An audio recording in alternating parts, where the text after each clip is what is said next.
We're still a canyon away, so they have time on their side. They also, I should point out, I don't know if you can see, but I might have you go down here. They have a protected space here. That is, this is dirt. I don't know if this is by design.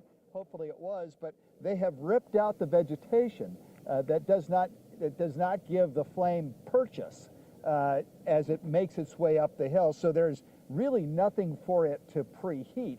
I wouldn't be surprised if that was done on purpose by some of the homeowners here or by the city. In any case, that will help not to have too much brush down here if indeed those flames do make their way down the canyon wall and they start to make their way up this way. The good news is, you know, timing is everything in life, Colleen. You both know it. The timing here benefits the Hollywood Hills in that this is happening now and didn't happen yesterday. Because the wind gusts, there are gusts, we do feel them, but it's nothing like what we saw, and it still allows the LAFD to get in the air to fight this, what they're doing to some significant effect, I must say, based on the aerial drops that we've seen. They're going to be at this, though, for quite some time. It won't take much, even if they get a good amount of this fire down, it won't take much for the embers to reignite if indeed it gets a lot of oxygen through a lot of wind gusts, which we saw earlier. And so this is going to be a long firefight for them, but I think there's some sense of optimism that they're making some headway on this flank of the fire in Runyon Canyon. Without question, Conan. Jonathan and Kathy now with you here as we continue with your shot. We've seen, even just from your shot alone, Conan, plenty of progress as we saw that water drop just about a minute ago. And this is the tool that firefighters just didn't have last night, Conan. And talk to us about exactly where you are. Are you anywhere near homes? You mentioned you went up with the strike teams as we see yet another water drop. You know, they've been really successful at these so far here in the Sunset Fire, Conan. And have you had the chance to speak to any homeowners or anybody who's been trying to evacuate? You know, I haven't. We are on Solar's Drive, which is above Runyon Canyon. It is to the south of Mulholland and east of Laurel Canyon.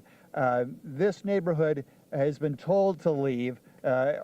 Several of the neighborhoods here. We haven't seen a lot of activity here. I haven't seen. We came from, of course, Altadena, where everybody was either evacuated or they stayed and were using as much water as they could find and pressure to put water in their homes to save their homes. You don't see any of that here. I don't think anybody is risking it because there's very little room for there's very little measure of success here, I should say, when it comes to your ability to hold off a fire once it's coming up the canyon walls into this neighborhood. I think it was in 1982 the last time that Laurel Canyon burned. They lost about, if I recall correctly, something like 30 or 40 homes. These fires happen. One fire captain or fire chief pointed out that fires happen all the time in the same spots.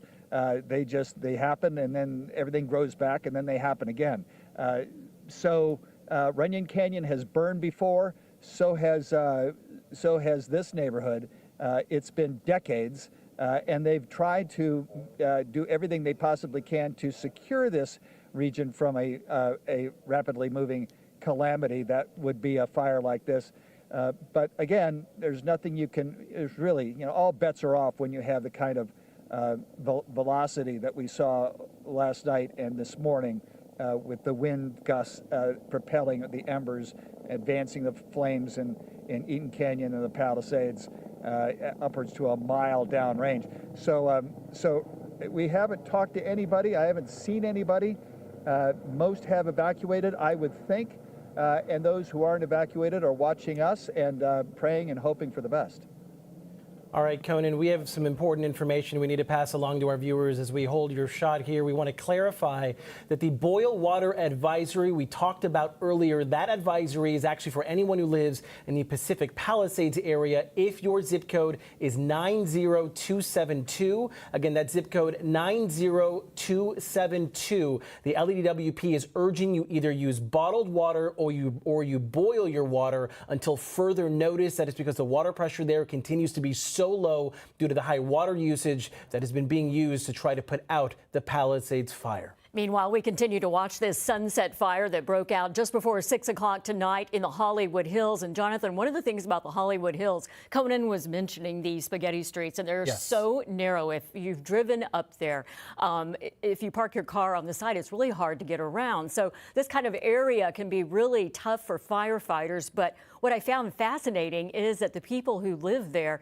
apparently train with the fire department, and they have a plan in place so that you know what to do, so you know to talk to neighbors. And it's really good because before a fire hits and strikes is when you really want to be prepared. Once it happens, it's almost too late. I mean, you need to have your stuff ready.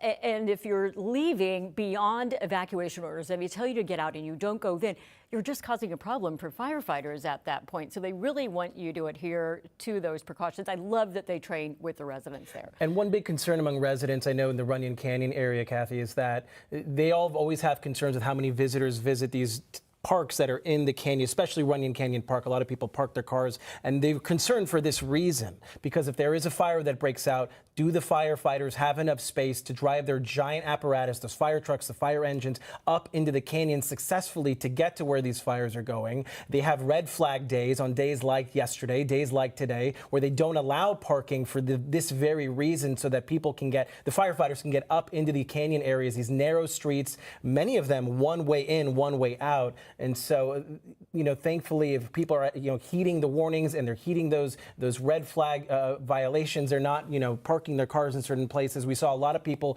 trying to get out. That is why we see a lot of traffic along Franklin and Hollywood Boulevard, two major thoroughfares in that area that are impacted by all those people trying to get out as soon as possible. Right now, we want to get over to meteorologist David Bigger, or Robert Kovacic, live in Hollywood Hills now. He's just arrived with the latest on the Sunset Fire. And Robert, we also understand, you know, this is the area that you call home. Right now is that we are at the entrance to Runyon Canyon. If you live in this neighborhood, and if you know this neighborhood, if you've used Runyon Canyon, this is Runyon and Mulholland. This is Debbie. Debbie, it's good to see you. You too. Tell me from your perspective, when you first got aware of this fire, was it an emergency alert? Did you smell the smoke? Did you see the flames? We got like so many emergency alerts, which has kind of made us really paranoid, because we're like right at Mulholland, like near Laurel, and it's like, you got to evacuate. And we're like, I don't know. So that's why I came up here to see, because we got scared. You know, we didn't know. We didn't smell anything. Right. But everyone kept saying, evacuate, evacuate, you know, so. But you're here. I'm here, yeah, because I cover stuff on my page. So you're looking here, but so I'm live on my, Are you ready to go if need be, Debbie? Oh yeah, I've already packed a bag, and I have my cat and my son. We've already packed. So I said, I'm just going to see if I can see the fire, because if it's close enough, then we probably should get out of it. You know, we should evacuate. Are you like me, thinking that, you know what, it hit another neighborhood, ours is probably going to get spared with this round of winds, or were you ready and on standby to go at any time? No, I wasn't ready on standby. Yeah. And I kind of said to my son, I'm like, you know, maybe we should just pack a bag just in case. And then all of a sudden he's like, Mom, I think we should like pack a bag now. And I was like, oh my God. So, yeah, because you never know with the wind, the way, you know, what happened in Pacific Palisades, it just all of a sudden just took off. So, and it's kind of windy right now. So that's why I'm kind of scared. Yeah, you just never know. And Debbie, thank you. Yeah, Keep us posted as you continue to walk around. Yeah, I'm just trying to see if we can see anything.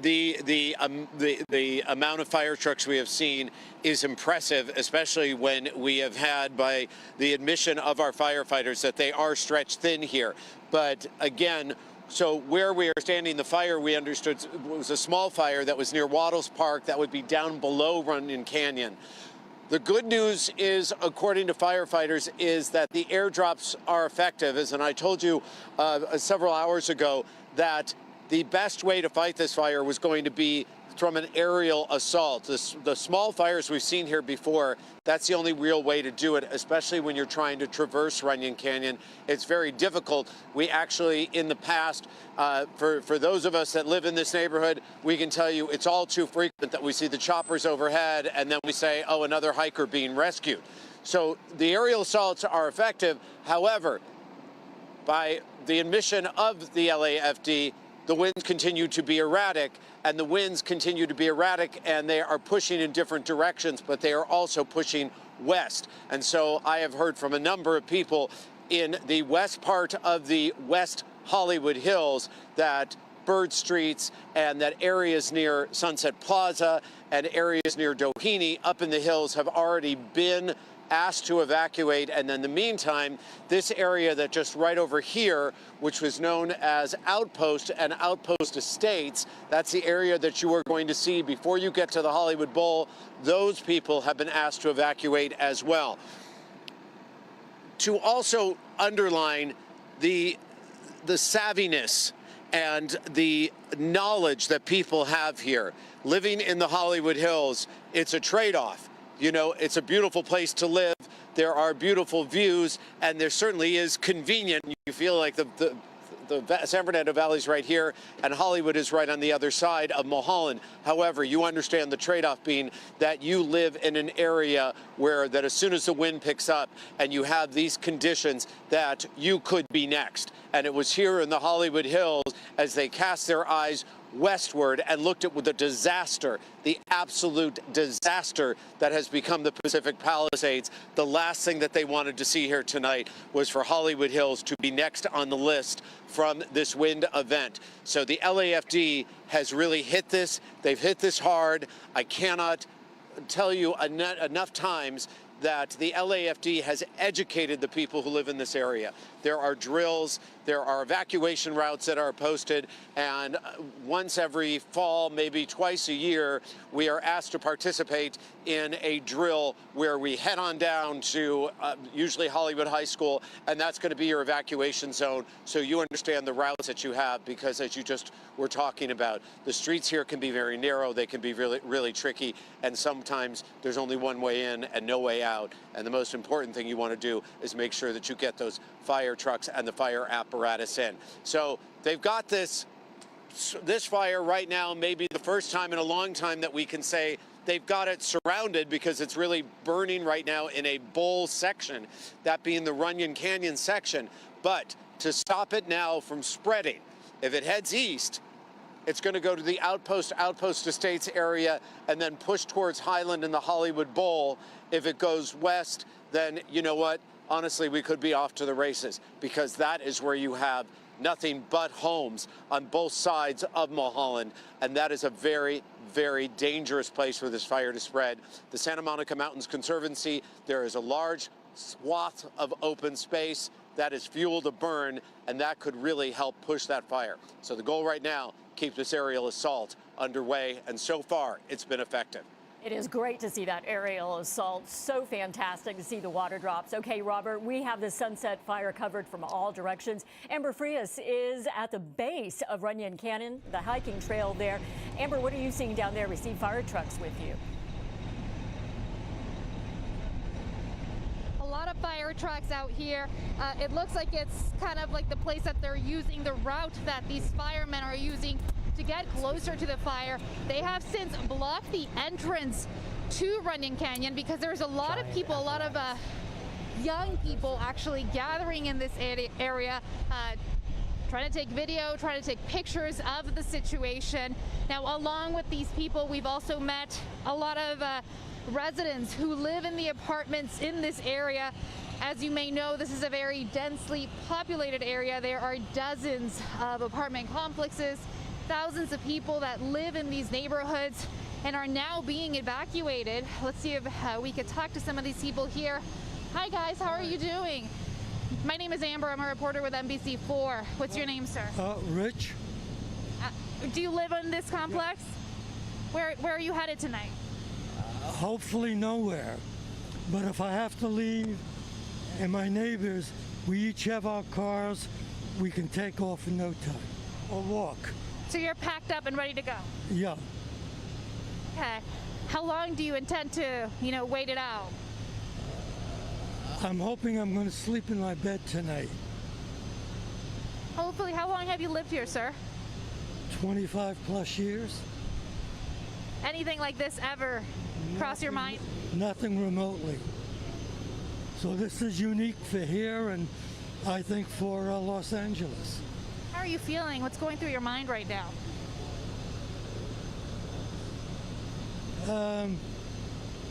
Waiting to see what happens. It seems conditions are better now than they were an hour or two ago. Yeah, it seems like the winds are slowing down a little bit. Still a lot of ash, a lot of smoke. How many people have also decided to stay in your complex? There are 29 apartments, and I believe we're the last 2 apartments. Okay. Everyone else has left. All right, sir. Well, may I ask, have you heard anything on the fire? it's been growing so far. Yeah. It's growing. And evacuations are still underway. All right. Thank you so much, sir, and stay safe. Good luck. So as you see, a lot of people out here, packed up, ready to go. Some people half left. Making our way up here was tough. Traffic was very heavy, and it wasn't just the regular commuter traffic, the afternoon traffic. There were a lot of people desperately trying to get out before things got worse. Now, like we've been hearing from authorities, if you are under evacuation orders like this community here, you are urged to abide by those orders. Kathy? All right, Amber Free is live right there at the base of Runyon Canyon in the Hollywood Hills where the Sunset Fire is burning. You see on the left-hand side, we're going to bring in meteorologist David Bigger. He can talk about what's happening with conditions right now. Well, we've got a couple of benefits kind of working in our favor. First of all, we have an aerial firefight. We didn't have that last night for any of the fires because of the wind. It's also an aerial firefight at night, and that's relatively new within just the past couple of years. That's a benefit. But the other benefit has been the wind. It is a lot lighter out there. We still have a couple of gusts, but it is definitely a lot lighter than we were talking about last night. We had that gust in that 40 to 80 mile per hour range, depending on location. So right now, here's where the Sunset Fire is. So a little bit of a refresher on the map here. We've got the 101 freeway. Hollywood Boulevard is right here. This is Santa Monica down here. This is Laurel Canyon, and Mulholland Drive is this squiggly line right there. Franklin Canyon Park, one of the observation sites that sits off toward the west, that's had the strongest gusts, but even then, the gusts have been mainly in about the 20 to 30 mile per hour range with sustained winds at about 10 miles an hour. Around West Hollywood, we've been looking at wind gusts in about the 10 to 20 mile per hour range. The main thing, though, that's still very concerning here about the conditions is the humidity. 9% humidity around Franklin Canyon, 10% humidity for WeHo, about 15% humidity at one of our observation sites that is just to the east of Hollywood. So we're keeping track of this fire, keeping an eye on it. But right now, the good news is that the wind gusts are definitely much lighter than when we were seeing at this point yesterday.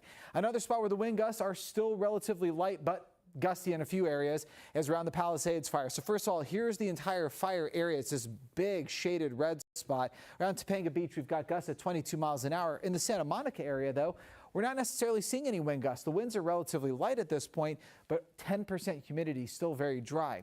As you work up in elevation, though, you still will encounter a couple of stronger gusts. Around the Santa Monica Mountains Ridgetop observation site here that we've got 39 mile per hour sustained winds gusting to nearly 50 still.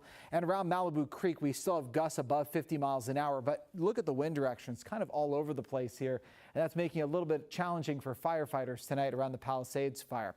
As we take a look for the Eaton Fire, you'll notice a really good sign here. Calm winds for La Cañada Flint Ridge, calm winds in Altadena, relatively calm winds around Eaton Canyon Park, same with Sierra Madre. That's a huge benefit for firefighters. Also, the humidity has come up just a little bit. Still pretty dry, about 15 to 20% humidity, but that is a huge help to firefighters as they're trying to gain the upper hand on the Eaton Fire. As we go through the next couple of hours, the smoke from the fires will likely linger in the area. This is what it looks like by 9 p.m. You can see that we've still got plenty of smoke over parts of the basin and extending off the coastline. And of course, with the Sunset Fire mixed into this, we're likely seeing some of that fire sitting in the basin as well. Depending on the fire activity for tomorrow, we'll likely see some of the smoke continue to sit in the region. But notice how all of this is blowing offshore. We will still have offshore winds all the way through a good portion of Thursday and into Friday. Futurecast here, this is a zoomed in look around Ventura County and LA County around the San Fernando Valley. 10 p.m. tonight, we're looking at winds still offshore, not nearly as gusty as last night. That's the huge benefit that we're seeing. But as we go through the overnight hours and into Thursday, we still have an offshore wind for some areas. So the Santa Susana Mountains still seeing some gusts that will continue for a good portion of Thursday into early Friday. This is Friday morning. We're back up into the gust territory in that 40-mile-per-hour range in the Santa Susana Mountains. The Santa Monica Mountains areas around the fire looking at wind gusts 20 to 30 miles an hour with occasional stronger gusts. But the good news comes late Friday. Look what happens with the wind directions. Everything suddenly is pointing out of the west. That's the onshore breeze. That is the recovery in humidity that we're looking for. And that would signal probably the decrease of fire danger finally as we get into the weekend. But it does look like offshore flow is with us at least for the next couple of hours, next few days, and potentially into next week as well. Back to you. And we'll be waiting for that moment. David, thank you so much. Right now, we want to go back to our Conan Nolan live there covering the Sunset Fire from up above. Conan, this is quite the sight that we're getting here. Your photographer zoomed in, and we just see those flames whipping around. Have you seen any more water drops?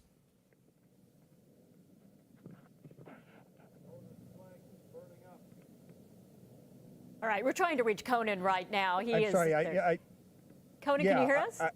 I got you now. I'm sorry. Yeah, I lost interrupted feedback just a moment ago. So yeah, this is the northern flank, and as we kind of expected, although they seem to be getting some, there is some success in some of the aerial drops. It is still burning into heavy vegetation. The manzanita, the California scrub brush, as well as a variety of other very dry vegetation that's essentially the fuel here. If you saw the twin rotor helicopters, that's the QRFs, that's the quick response or reaction force. This is a helicopter. I believe it's a helicopter based out of LA County's Van Nuys Airport, as well as in Orange County and Ventura.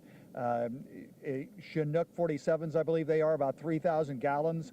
And so they can be very effective. They're also a lot more stable than some of the single rotor helicopters, and they can take the wind a little better. There you see one right there. Now, I believe that's an Augusta helicopter from LA City Fire, single rotor. They have been working this back and forth for the past hour, making some progress. The flames, though, are making their way downhill. There's no question about that. They can retard their growth, but they can't exactly snuff it out completely. And I think one of the strategies here is to keep this fire at a point where if it does make its way towards the homes down below the canyon, they won't be so intense that the structure protection units down below can't arrest them and put them out before they do any kind of property damage, so long as the weather cooperates. That is, the wind gusts do not reappear the way they did with such ferocity earlier last night and earlier this morning. There's another drop. You know, we can tell this helicopter, I think this is another LA City helicopter. They're going back and forth probably to Mulholland, Lake Mulholland. Yeah, not far from the Hollywood sign to gather more water, and we're seeing quite a bit of a rapid turnaround here. So this is, as David Bigger pointed out, this is the big difference between last night and tonight. Not just the fact that we don't have the wind, but we do have the air attack from these helicopters that have been pre-positioned to be ready for this kind of event. Folks in the neighborhood above me, they're looking warily at this. They want to keep it on the other side of Runyon Canyon from where they are. The neighborhoods down below, they see it slowly making their way down. That's the advantage to being down canyon from these fires because they move so slowly. The big disadvantage to being up from those canyons where I am is when if they do make it to this flank, to this side of the canyon wall, they go up so fast that there's very little opportunity for them to protect the homes up here. That's not the concern at the moment. We had a strike team, actually 2 strike teams up here. They have since left. I think they were redeployed down below because that is where the focus of the attention is, as it's slowly, this flank of the fire that I'm looking at, the north flank, I can't see the south from here, north flank, as it slowly makes its way down towards some of the homes just south of the Hollywood Hills here. And you know, it's an awful thing to see, but the fact is you can see it. And that's important because it's when there's so much wind that the plume of smoke is horizontal. You see the smoke, you can barely see the fire until it's upon you because it is moving so fast. This is moving slowly, and that is that's the difference between victory and defeat in a firefight like this. Back to you. I'll tell you what, Conan, those big water drops look fantastic. And watching this fire in the Hollywood Hills, the Sunset Fire, just before 6 o'clock, it looked like it was exploding. And it really was. It was very alarming. It looks so much better now. So thank you. We're going to keep covering this for you right now. We want to get to our Alex Rozier. He's down the hill from the fire. Alex, give us your location and tell us a little bit about what you're seeing where you are.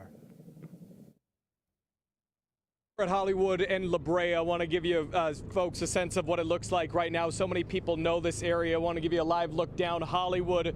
If you're looking that way, you're looking in the direction of the Dolby Theater, and you can see across the street there are folks who are out here looking around, but this is the roadblock that LAPD has set up at La Brea and Hollywood. And if we keep turning you up the road to where the Hollywood Bowl would be in that direction here, folks, you can see to the northwest the flame that is there right now. We've been monitoring it, and I will tell you that the big distinction that we're feeling right now compared to where we were last night, though these aren't ideal conditions by any means, the winds are significantly less. But among the people here tonight who are evacuated, Tony, talk to me about your situation and what you've experienced thus far. Well, I was up there, and I was thinking in the morning, oh, these houses half made of concrete, half made of wood. All the houses are not prepared for fire. So I think people need to start rethinking about that. I just, here in Hollywood Hills, I live in Hollywood Hills, and the fire was up there, and then when I see it, I was on Beverly Center, Beverly Hills. I see the fire, like, what is that? Is Santa Monica? No, is that? Yeah, it's going to Hollywood. Damn! And then I call everyone, hey, everything is okay? Yeah, we already evacuated everything. So now it doesn't make sense to go up there because I already have everything. Documents and everything that I need there. So, but I think that people need to prepare for it, and right now, like, follow the rules. Right now is a good time to don't rush. And I want to give you a live look around here as Tommy, if you can just kind of show the crowd here that's out here tonight, because on any given night in Hollywood, there's going to be a lot of people out and about, but then you add in an evacuation order, and that only adds to it. You've got the road closures that are in place. Tell me about what you've seen as far as the flames from this intersection where you've been standing. Has it grown in size? Has it dropped? I see it, then it first starts small, then grows, and then it go small again right now. So right now it go smaller. So I guess it's gonna go up and down, up and down. It's gonna be a fight. It's gonna be a fight to turn the fire off. Well, Tony, thank you so much for your time here tonight as you look live there at the firefight that is ongoing in the Hollywood Hills. Again, the wind not as intense as we felt last night. I was in the Pacific Palisades. I was in Altadena earlier when businesses were going up in flames. Now this is ongoing here tonight. These road closures are in place, and along with many people, we'll be keeping an eye on this one here from Hollywood. Jonathan and Kathy, we'll send it back to you. Well, Alex, we see the fire on the right, the evacuations on the left. Has it been mostly orderly? Are things going well there? People patient, getting through slowly, but making it through? Yeah, I think people are cautiously optimistic at this point right now. I've seen a few folks who have packed some bags and prepared to take off for the evacuation. Your family had to evacuate? My whole family had to evacuate earlier. We were watching IP2 network, and then we saw the fire, and they could have possibly just lost everything. But I live down here, so I'm good. You live down here, yeah, so but they're like right next to Runyon Canyon, so. How do you feel right now watching this? It seems as though the airdrops have helped and assisted in this firefight. I'm very upset by it, but I'm just glad that I was able to get an alert on IP2 because, I wouldn't have known otherwise. Well, thank you very much for your time. I appreciate it. Yeah, so we are going to keep an eye on this. Kathy and Jonathan, we'll send it back into you. All right, Alex Rozier there covering now his third fire in a matter of 2 days for us there at the base of the hills where this Sunset Fire now continues to burn. We have that shot from our Conan Nolan up above on the right side of your screen. We have seen continuous water drops. That is the tool that we did not get to see last night, Kathy. It's such a relief to be able to see that tonight, to see fire crews use this, really the best resource they have to attack fires like these. Yeah, big difference that water dropping has made. And we just brought up, talking with David Bigger a minute ago, if this had been yesterday when we had the winds, it would be a different story. But no, at least tonight, a calmer situation, but still people heeding the evacuation warnings, packing up, getting out, which is really the right thing to do because we've seen so many of these fires, people literally running out the door, things left behind. It was just really tragic to watch last night. And so many people talking about tonight, they don't know what to grab. They just grab whatever they can and they get out. And you see that line of cars there. As all of our reporters have mentioned, on a good night, this is extraordinarily busy throughout the night. Franklin Avenue, Hollywood Avenue, you're looking at, I believe, La Brea, leading up to the hillside there at the base of Runyon Canyon, where just up above that is where the Sunset Fire is currently burning. You see those cars slowly moving out of the area. That is a great sight tonight to see. And we want people to know you have to heed those evacuation orders to make room for firefighters, especially in those narrow streets.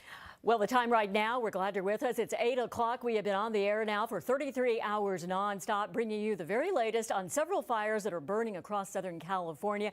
We do want to tell you, if you're looking for primetime programming right now that is on Cozy TV, it is on Channel 6. The newest fire we've been following is that Sunset Fire, the one burning in the Hollywood Hills near the popular Runyon Canyon hiking trail. There is a mandatory evacuation order in place right now for people who live around that Sunset Fire. That order, we can tell you, on the west side is Laurel Canyon, on the north side Mulholland Drive, on the east the 101 freeway down to Hollywood Boulevard, and the evacuation warning extends west of Laurel Canyon Boulevard all the way to Franklin Canyon. We want to let those people know that they are under an evacuation warning at this point. So here's what we know so far about the Sunset Fire. Flames have burned at least 19 acres, probably more. News Chopper 4 was overhead. You can see that huge orange glow that we saw just before 6 o'clock.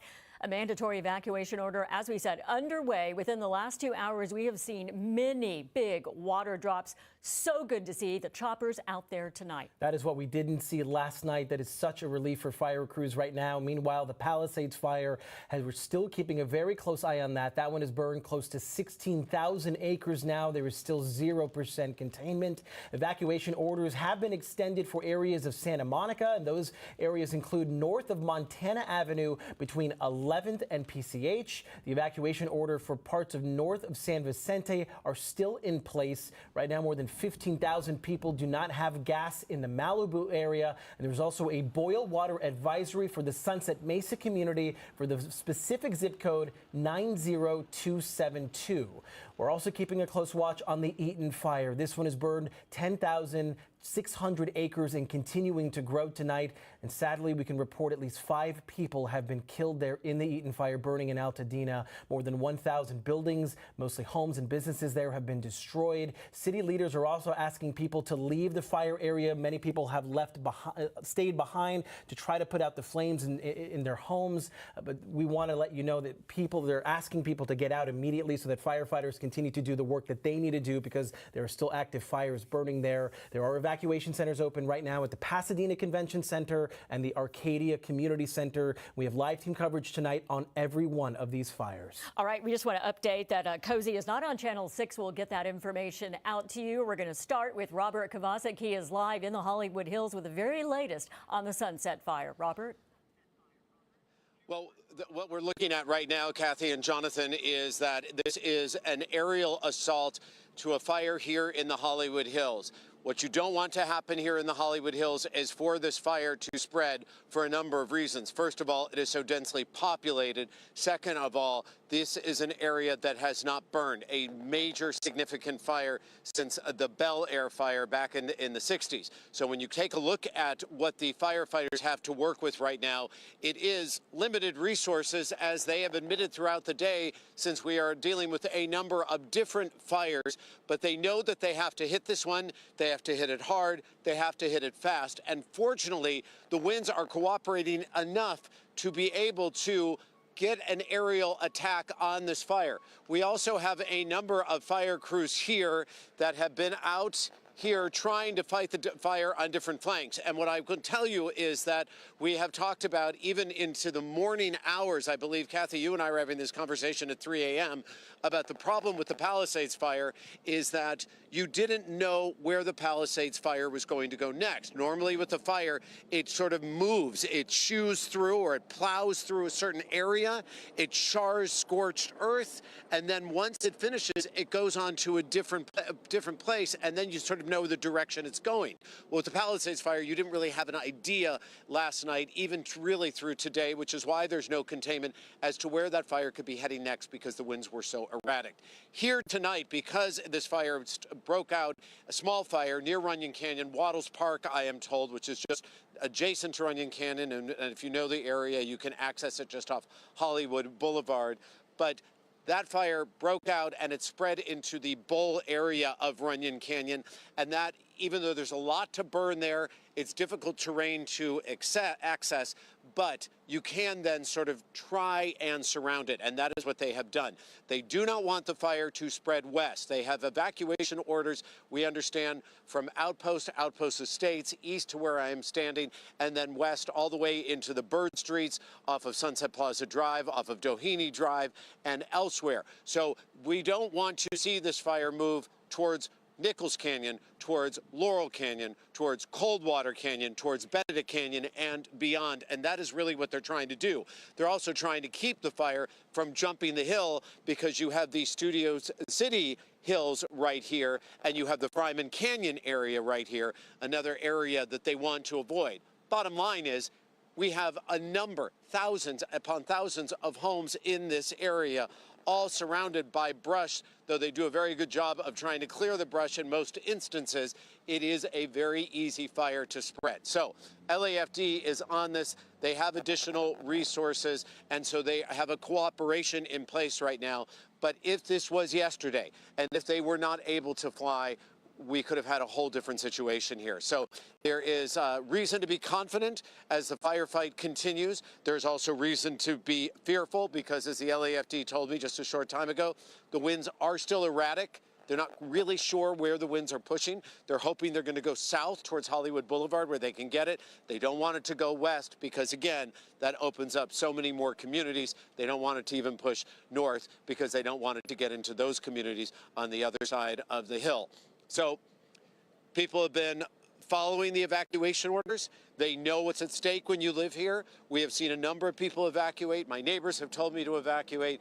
And I do want to say, we've got such great viewers, because I've been offered so many places to stay. It really touches me. Thank you. Yeah, this is personal for so many people in Southern California. And Robert, this is personal for you. How are your neighbors doing? Have you been able to speak with them? Have they been able to get out safely? Well, they have. And you know, this is one of those things where even when we watched last night and we watch a home go up in flames, and we knew that was someone's dream, that was someone's family, that was someone's effort that they had put into that, and the memories that they have in that home. And though lives may not have been lost, there certainly is an impact, and it's a gut punch to everybody. And so we realize that we're all in this together, and we realize that we want these communities and the people in the Palisades to know that we stand by you. And that's why it was so heartwarming for me here. You know, I was telling our colleagues that you feel so traumatized by what you witnessed, because you feel so helpless that you can't do anything to help these people save to save their dreams last night. And you imagine that we feel helpless. You can imagine what first responders must feel like, because that is what their dream, and those are our heroes, and they do it all the time. So you understand, if we feel that way, what they must feel like. And then all of a sudden, to suddenly be standing there looking at the Palisades Fire, and to have neighbors and friends call me and say, it's your turn. And then to see the outpouring, it's really something remarkable. Especially, so again, from our viewers to everyone else, I think what this, if there's a teachable moment to tragedy, is that we really are in this together.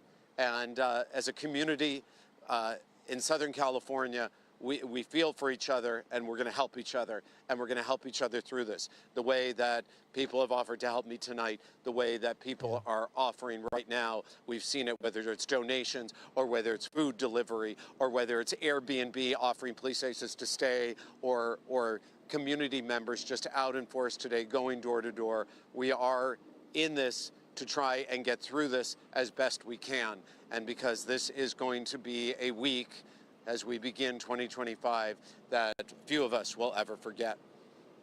To say the least. And as we were talking to Dr. Lucy Jones last night, she brought that up, the psychological effect. You got to check on each other. That's what helps us gain control and makes us strong. And we were a little worried about you last night in the Palisades. It was a bit harrowing, but as you said, you were with the fire department, so all is good. But tonight, we need you to check on your house, Robert, and make sure everything's okay. And what I want to do, and I will tell my neighbors and my friends and our viewers that, you know, so far we're all looking good. I don't believe there's been a structure loss. I don't believe that there's been any injuries. But you see me using my phone, and I do want to tell that, especially to the people in the Pacific Palisades.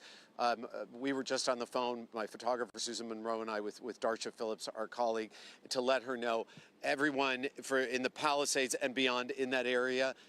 When you're able to access the Palisades again, when you're able to get back into that area, you will not have cell service. Basically, the cell service is down there. The towers are down there. So please keep that in mind, that is also going to be something that limits you when you try and return home. We were up and down streets there in the Palisades, and not to switch gears, but believe me, that firefight is so far from over. And I tried to, contact people to let them know that the fire is still burning on Miami. The fire is still burning on Las Pulgas, and to see what you could possibly do. But it's very difficult, because as you look at what is complete and utter destruction, most where you look, you're not going to be able to contact anyone when you're there. So please keep that in mind, everybody, moving forward. We are going to be hampered by a lack of cell service, and hopefully those towers will get back up soon, especially as the recovery efforts begin. But before you can talk recovery, we have a firefight that is still underway, as you've been talking about, and as we have been on the air now for almost 2 straight days, 4 separate fires. And I can tell you that here tonight in the Hollywood Hills, we may have dodged right now a serious bullet. Absolutely. And Robert, thank you for your coverage as always. We're seeing that shot there to the right of you, Robert. They're continuing to make water drops. That's good news. We've seen kind of a straight line of flames, Kathy, and that's actually getting better as well. But there's still a long night ahead for these firefighters. But the good news tonight is that, they're able to fight this from the air.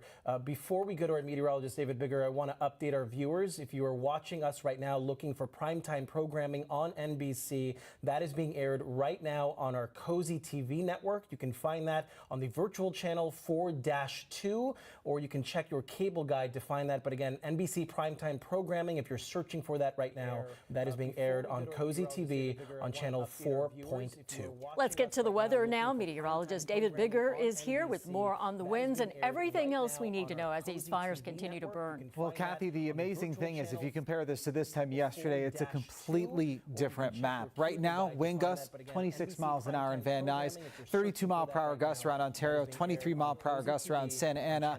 So we still have some wind gusts out there. Some of them are on the stronger side, but This map yesterday was completely colored in, and we had gusts in the 40 to 50 mile per hour range at this point. This has been a huge improvement tonight. And as we go through the next couple of hours, we'll still have this offshore wind. In fact, it's going to linger likely into early Friday. That's part of the reason why the red flag warning has actually been extended into Friday across the region. And I'll show you that in just a second. But right now, around the Sunset Fire, here are the current conditions. Franklin Canyon Park, we're looking at gusts at about 20 miles an hour. Around WeHo, it's been about 15 to 20 miles an hour. But notice the wind directions for WeHo, it's out of the west. Around Franklin Canyon Park, it's out of the northwest. And what ends up happening is around these canyons and valleys in here, around the Hollywood Hills and the Santa Monica Mountains, you end up with a lot of channeling of the winds. That will switch the wind directions around. It'll make it a little bit erratic for firefighters to contend with. And we can also get some what we call Venturi effect, where you end up with a little bit of wind flowing into constricted area. It actually accelerates through the constricted area, and you sometimes get that in the valleys and the canyons where the wind speed picks up. Here's what the Palisades Fire looks like. This is where we still have some strong gusts. Santa Monica Mountain ridgeline wind gusts in about the mid 50 mile per hour range, so 54 miles an hour right now. Around Malibu Creek, 55 mile per hour wind gusts. As you get into lower elevations, though, the wind gusts are a lot lighter. Around Topanga Beach, about 19 mile per hour wind gusts. Santa Monica, not even reporting wind gusts at this point.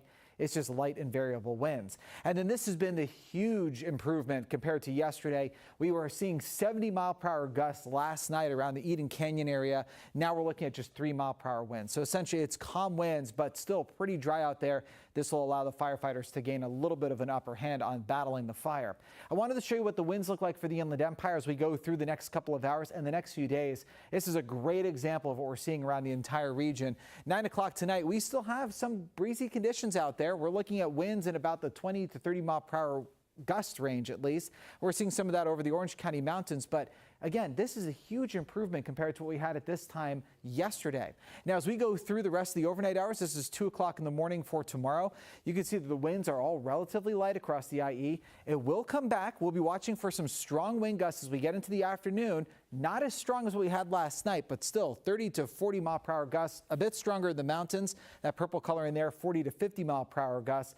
But that will last all the way into early Friday morning before we start to see some changes. So this is 4 o'clock in the morning for Friday.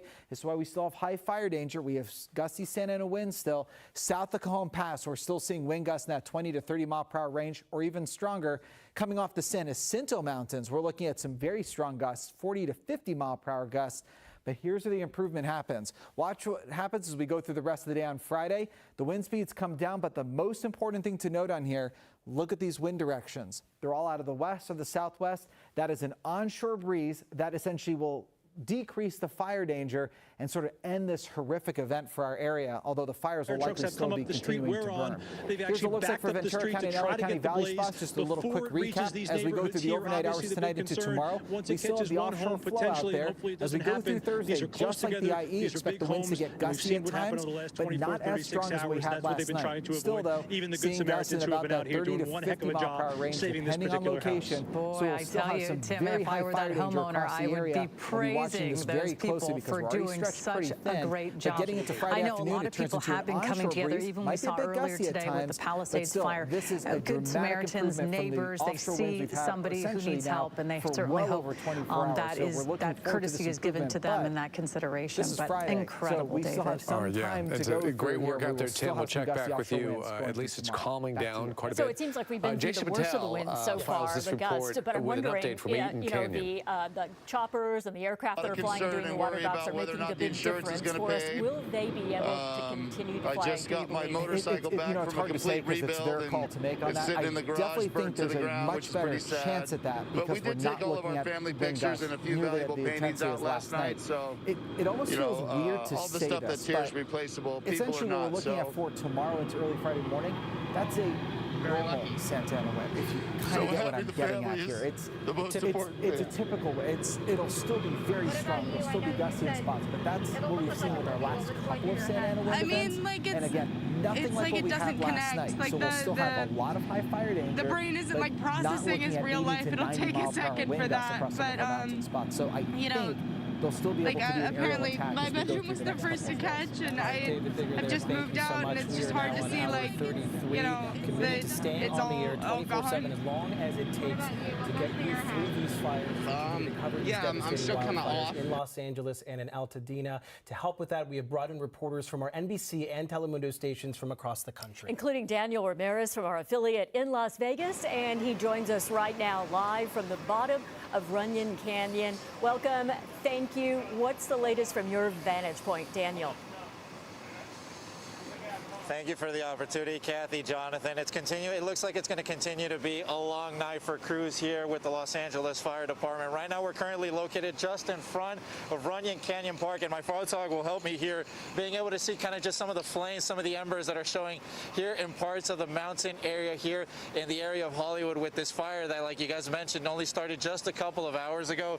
Currently, with the latest information, just a couple of acres, but especially in these types of situations, it's crucial being able to contain it. The sooner the better, especially with the wind gusts in this area. We've been able to see helicopters continuing to fly around in this zone, as well as the residential areas here where people are evacuating. We've seen them leave with their luggage from hotels, from apartment complexes here in this area in front of Runyon Canyon Park.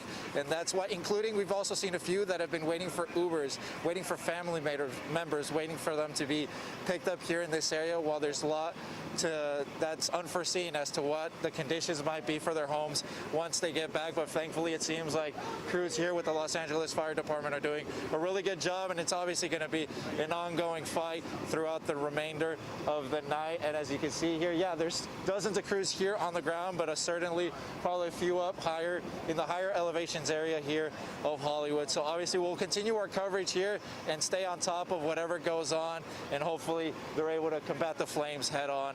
Sooner the better. Live from Hollywood, my name is Daniel Ramirez for NBC4. Back to you two in the studio. Daniel, you're at the base of what was a historic property that turned into a park decades ago, Runyon Canyon, one of the most popular hiking spots in all of the city of Los Angeles. I know that you're visiting us from our sister station in Las Vegas, so we want to thank you for helping us out during this really tough time for our city. Have you been able to talk to anybody as you made your way up the hill to this area? Did you get a chance to speak to anybody who may be getting out, or they're in their cars or anything of that nature, or even the firefighters themselves? Yeah, definitely. We have been able to speak to a few people here in the area, mostly just a wave of emotions and just a lot to process in the moment. There's including a few people here, residentials, thankfully, and just waiting with faith, with the hope that the flames don't make their way any further down the mountainside. And yeah, like you mentioned, the Runyon Canyon Park is an iconic area here in the Hollywood area, normally for people to be able to just explore, and just one of the iconic places here that maybe a lot of tourists, not just necessarily the people, the LA locals, but definitely for the tourists, that it's an attraction for them to be able to explore this area. But like you mentioned, yeah, we'll hopefully be able to see more of the results once the sun comes out in the next couple of hours, once in the AM hours of the day, to hopefully be able to see, hopefully not too bad of a result of the aftermath of the flames here tonight. All right, Daniel, thank you so much. We want to check in right now with NBC4's Darsha Phillips. She's been in the Pacific Palisades covering the fires there. She was there all last night, and she is now live along PCH at Temescal Canyon with an update for us. Darsha? Yeah, Kathy, we had to come down to PCH because a lot of the cell phone towers burned up in the Pacific Palisades, so we just simply don't have any reception. Now, I was able to, I'm going to take a walk over here because I want to show you what's going on at Temescal Canyon. This is something that we've run into all throughout the Palisades. You can kind of see it. It's a little bit dark, but we've got power lines that have just are hanging really low, which is why you see the CHP officer there with the spotlight. They want to make sure that no one's going to get tangled in those power lines. So these are the things that we are seeing all across the Pacific Palisades. And I was here last night. Obviously, the winds were so strong. They were extreme winds. It's definitely died down, but we are still seeing active flame up there. We are still seeing some pretty strong gusts up there. So the fight isn't over. And also what we are seeing is just complete devastation. Now, since there wasn't cell phone reception up there, we couldn't get a signal out there. I did do something where I taped something on camera to show you the sheer devastation of Palisades Village. Just take a listen. We are right here by Palisades Village, just off of Sunset. This is the Ralphs, or this was the Ralphs that sat here just off of Sunset. We were here last night. It was standing when we left, and as you can see, it has been completely destroyed by the fire. The grocery store really unrecognizable. Now, I do want to walk over this way, guys. I'm going to show you some more devastation here in Palisades Village. These are businesses just across the street that have been completely decimated also by the fire. They are unrecognizable. We're going to try and cross the street to kind of show you exactly what is happening here. I am really in complete awe as to what we are seeing here, because when we left about 1 o'clock in the morning, this morning, all of this was standing, and then it caught fire. We're jumping over some water here because, of course, we've seen water main breaks, lots of obstacles that first responders are having to navigate through. But take a look at what we are seeing right near here. I couldn't even tell you what this was, some sort of business. And then if we can actually look past that, you see a chimney standing, because behind Sunset Boulevard are just rows and rows of homes. And to see these streets, what used to be neighborhoods, completely flattened by this fire is just really unimaginable. You cannot put words to the devastation that folks are going to come back to. We did speak to two people who were walking through their neighborhood. They didn't want to speak on camera, but they had tears in their eyes because they're looking around and they do not recognize the Palisades right now. If you turn around, we're going to also show you this building right here. I believe it's a bank.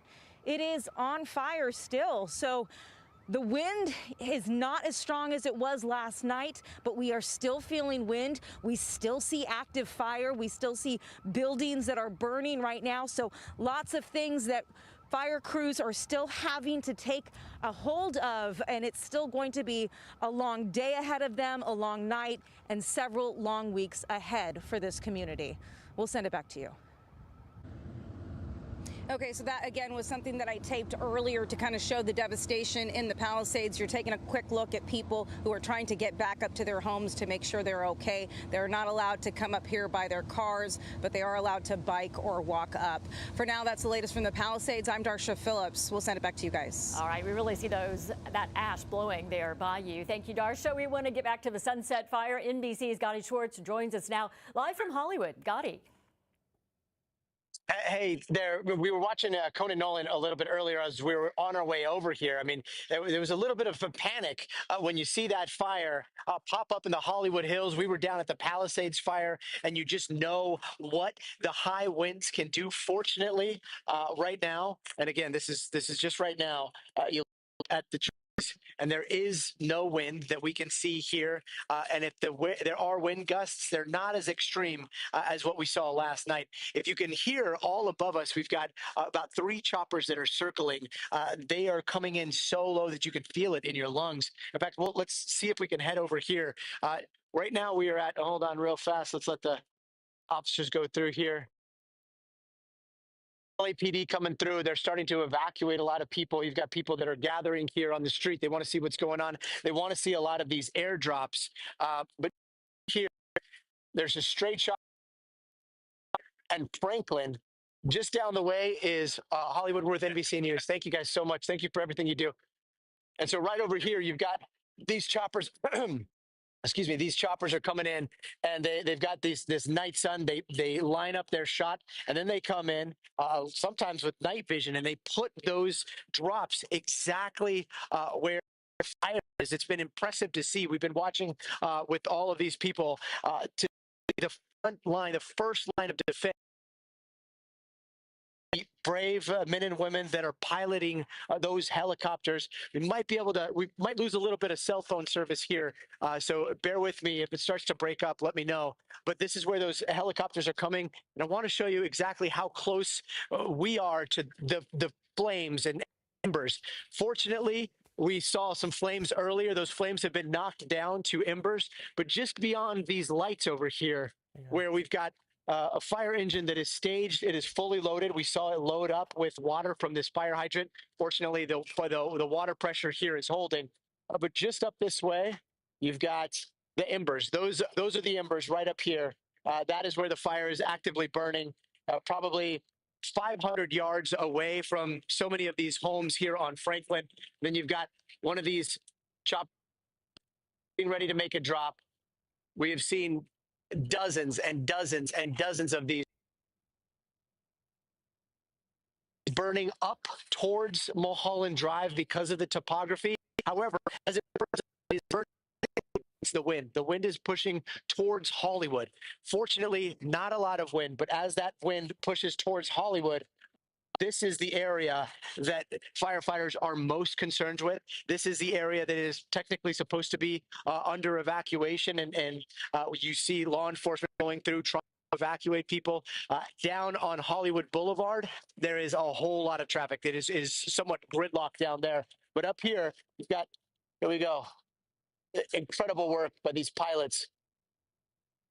They're coming through, and already in the last 5 minutes that we've been here, we saw what was a raging hillside turn into smoldering embers. We are praying that is the case because, you know, what we saw in the Palisades is something we will never forget. What we saw in Eaton, that the Eaton Fire is something that community will take so long to recover from. If this would have happened yesterday here, if this would have happened with those wind gusts, there is no doubt that this entire area would be most likely gone at this point.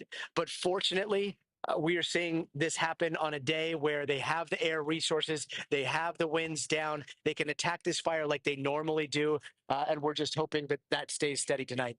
Back to you guys.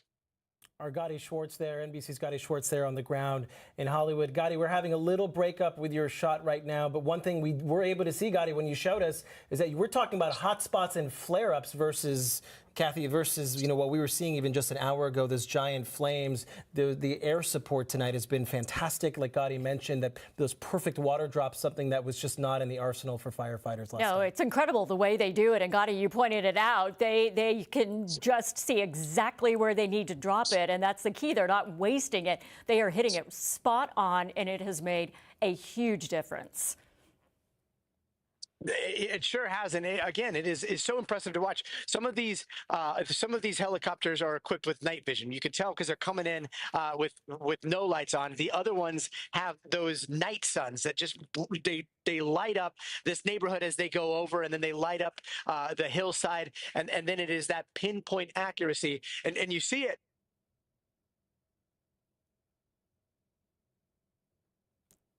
We may have lost Gotti's shot for good there. You can understand, you know, the cell reception in these areas right now, not great, especially as more law enforcement and first responders move into that area. We do want to go to our Conan Nolan. He's been standing by above the Hollywood Hills there on Solar Drive. Conan, we've seen a lot of progress. In fact, right now, we don't even see many flames behind you compared to when we last spoke with you. That's right. And Gotti, just a moment ago, he put it in pretty good terms as to the importance of timing, that this didn't happen yesterday. Yes, it looks a lot better. I believe we see that that is, I believe, an LA City Fire. The County Fire helicopter, the Chinook 47s, that is the QRF, the Rapid Quick Response Reaction Force. That is a public-private partnership with LA County Fire, Ventura County Fire, Orange County Fire Authority, and a private aviation, I believe Council Aviation. I'll check that in a moment. Yeah, show the video that we saw just a little while ago. This was the flame active fire here in Runyon Canyon as it was making its way down the canyon wall towards the homes down where Gotti was. Away from our location, Solar Drive, which is where so many of these homes would face calamity if we had a wind shift, if you have a dramatic gust that is propulsion of this fire, because it rapidly makes its way up the canyon wall, which is where we are. It goes down slowly. Of course, as we've said before, when it goes up the canyon, it preheats the vegetation ahead of it, which doesn't take long because it is so dry. The vegetation, the chaparral, the manzanita, the California scrub brush. That isn't a problem. Now, we do have a couple of engine companies here. Station 30 out of Hollywood They know this neighborhood pretty well. They're here. Talk to them. Structure protection just in case those flames make their way this way. But yeah, based on what we have seen earlier, there's such a difference between what we've saw, the calamity, the horror that was the Pacific Palisades and continues to be, and what we saw in Altadena and Pasadena and the Eaton Fire that started in Eaton Canyon, part of the Angeles National Forest, and it continues to burn. But from what we saw later this evening, the calamity there, the worst seems to be over in terms of, again, so many homes being put in harm's way in that fire. In this fire, when we first heard the call that there was a fire in the canyon here in Laurel Canyon, we are south of Mulholland, we are east of Laurel Canyon. We thought about the 1982 fire that lost scores of homes and the fact that there's just so much of what we call the rural-urban interface, so many homes that abut against the rural wildland. And that is a beautiful place to live, but it's an awful place to be in the case of a fire. But as we said, yeah, some major, a dramatic change over the past 45 minutes from what we saw here, and certainly when we first arrived, to what we're seeing here right now. It's not out, it's not extinguished, and Lord knows that a gust of wind can ignite, adding the fuel, adding the oxygen to the fire, and you're going to see a couple of more spot fires in this general vicinity. So it's going to be a long evening, but this is a very promising sign. Back to you. Is a very good sight to see. All right, and we have some new information now. CAL FIRE is putting the acreage of this right now at 50 acres. And we don't know how many people have been evacuated from the Sunset Fire evacuation zone right now, again, under mandatory evacuation orders. But we did get an update from the LA County Sheriff's Department tonight. They have set up an evacuation center for the Sunset Fire at the Pan Pacific Rec Center that's located at 7600 Beverly Boulevard in the city of Los Angeles. That is according to an update from the LA Fire Department. Again, an evacuation center now open for the Sunset Fire, established at the Pan Pacific Rec Center, located at 7600 Beverly Boulevard. Progress being made because of the water drops, but also the weather tonight. Meteorologist David Bigger is here with more on conditions around the Sunset Fire. And I just wanted to add on to a little point there that Conan was making. He was talking about how there's still some spot fires in the area, and that will be a continued focus for firefighters tonight. Even after they stop the forward progress of it, there's a lot of what we call moderate to heavy fuel in the area. That's the kind of fuel that once you ignite it, it burns for a while. It can burn for hours or even days. And they'll definitely be keeping an eye on that because it will likely still be smoldering as we see another little pickup in the winds as we get into tomorrow and early Friday. But again, it will not be nearly as strong as the winds last night. Here's a look at the current conditions out there near the Sunset Fire. Right now we have wind gusts around 25 miles an hour, a bit higher up in elevation, closer to the floor here, closer to the basin. We're looking at WeHo, seeing gusts about 10 miles an hour. And in Hollywood itself, it's just light and variable winds. But that's actually another interesting point to this. You see how the wind directions are kind of all over the place here. That is making it a little bit of a challenge for firefighters. But any of the winds flowing through some of these canyons and valleys are going to get channeled anyway, so you'll likely see some changing wind directions out there. Let me show you, though, I wanted to talk a little bit more about the Palisades Fire. We're going to cover two things here. First, I'm going to talk about the conditions, and then I'm going to just show you the overall fire area and some of the communities that this has worked through. But right now, here's what we're looking at with the wind gusts around the ridge tops. So that would be both Malibu Creek and around the Santa Monica Mountains observation site. We're still seeing gusts at about the 45 to occasionally 55 mile per hour range. Otherwise, sustained winds about 25 to 40 miles an hour, depending on location. Down by Topanga Beach, ignore this wind direction. This observation site got burned by the fire, so it has had a lot of trouble showing the wind direction. But the wind gusts are pretty consistent, about 24 miles an hour right now, and then light and variable winds around Santa Monica. The main concern that we have currently, aside from the gusty winds at ridgetop level, is that we're still looking at very low humidity, only about 10 to 15% right now around the fire. So let's zoom in a little bit closer. First of all, here's the whole area. So this is the Santa Monica Mountains. You can see the basin itself here. Here's the 405, so that's the Sepulveda Pass. And if I back up a bit more, here's Point Dume. So Malibu's in this area here. Now, as we zoom in, I wanted to show you some of the areas that fit within in this burn scar, which does extend all the way up to about the crest of some of the peaks here in the Santa Monica Mountains. So eastern Malibu is in this, the Las Flores area is in it, Las Tunas Beach, Topanga Beach, and Topanga Canyon is right through here. And I remember when the fire initially started, it was reported initially in this area here and started spreading down quickly toward the ocean, down toward the beach, but also spread back this way and then kind of got initially hung up around the Topanga Canyon area. And we were wondering whether or not it had crossed, and it did cross. And as we went through the overnight hours last night, we didn't have any visuals of it. We were looking from satellite at what we call fire temperature, where the brighter the pixels are on the map, it means the more active the fire is. And you can see that there were 2 pockets of bright colors on our maps, and they were moving apart, meaning that the fire was spreading off to the west all night long. And then, of course, as we bring it back into the Santa Monica area, you can see why we've had so many evacuation warnings posted for the Santa Monica region, because this has burned through the Pacific Palisades area. It's approached Riviera. I wanted to point out, though, this has likely changed this perimeter. There is still obviously active fire happening, and we only get updates on this from time to time when firefighters actually have a chance to go check on the conditions and actually check the actual perimeter. But obviously right now they're busy fighting the fire. That's the latest on the conditions. I'll send it back to you. All right, David, appreciate that. We want to now turn our attention to Alex Rozier. He's there live at La Brea and Hollywood, looking up towards the Sunset Fire. Alex.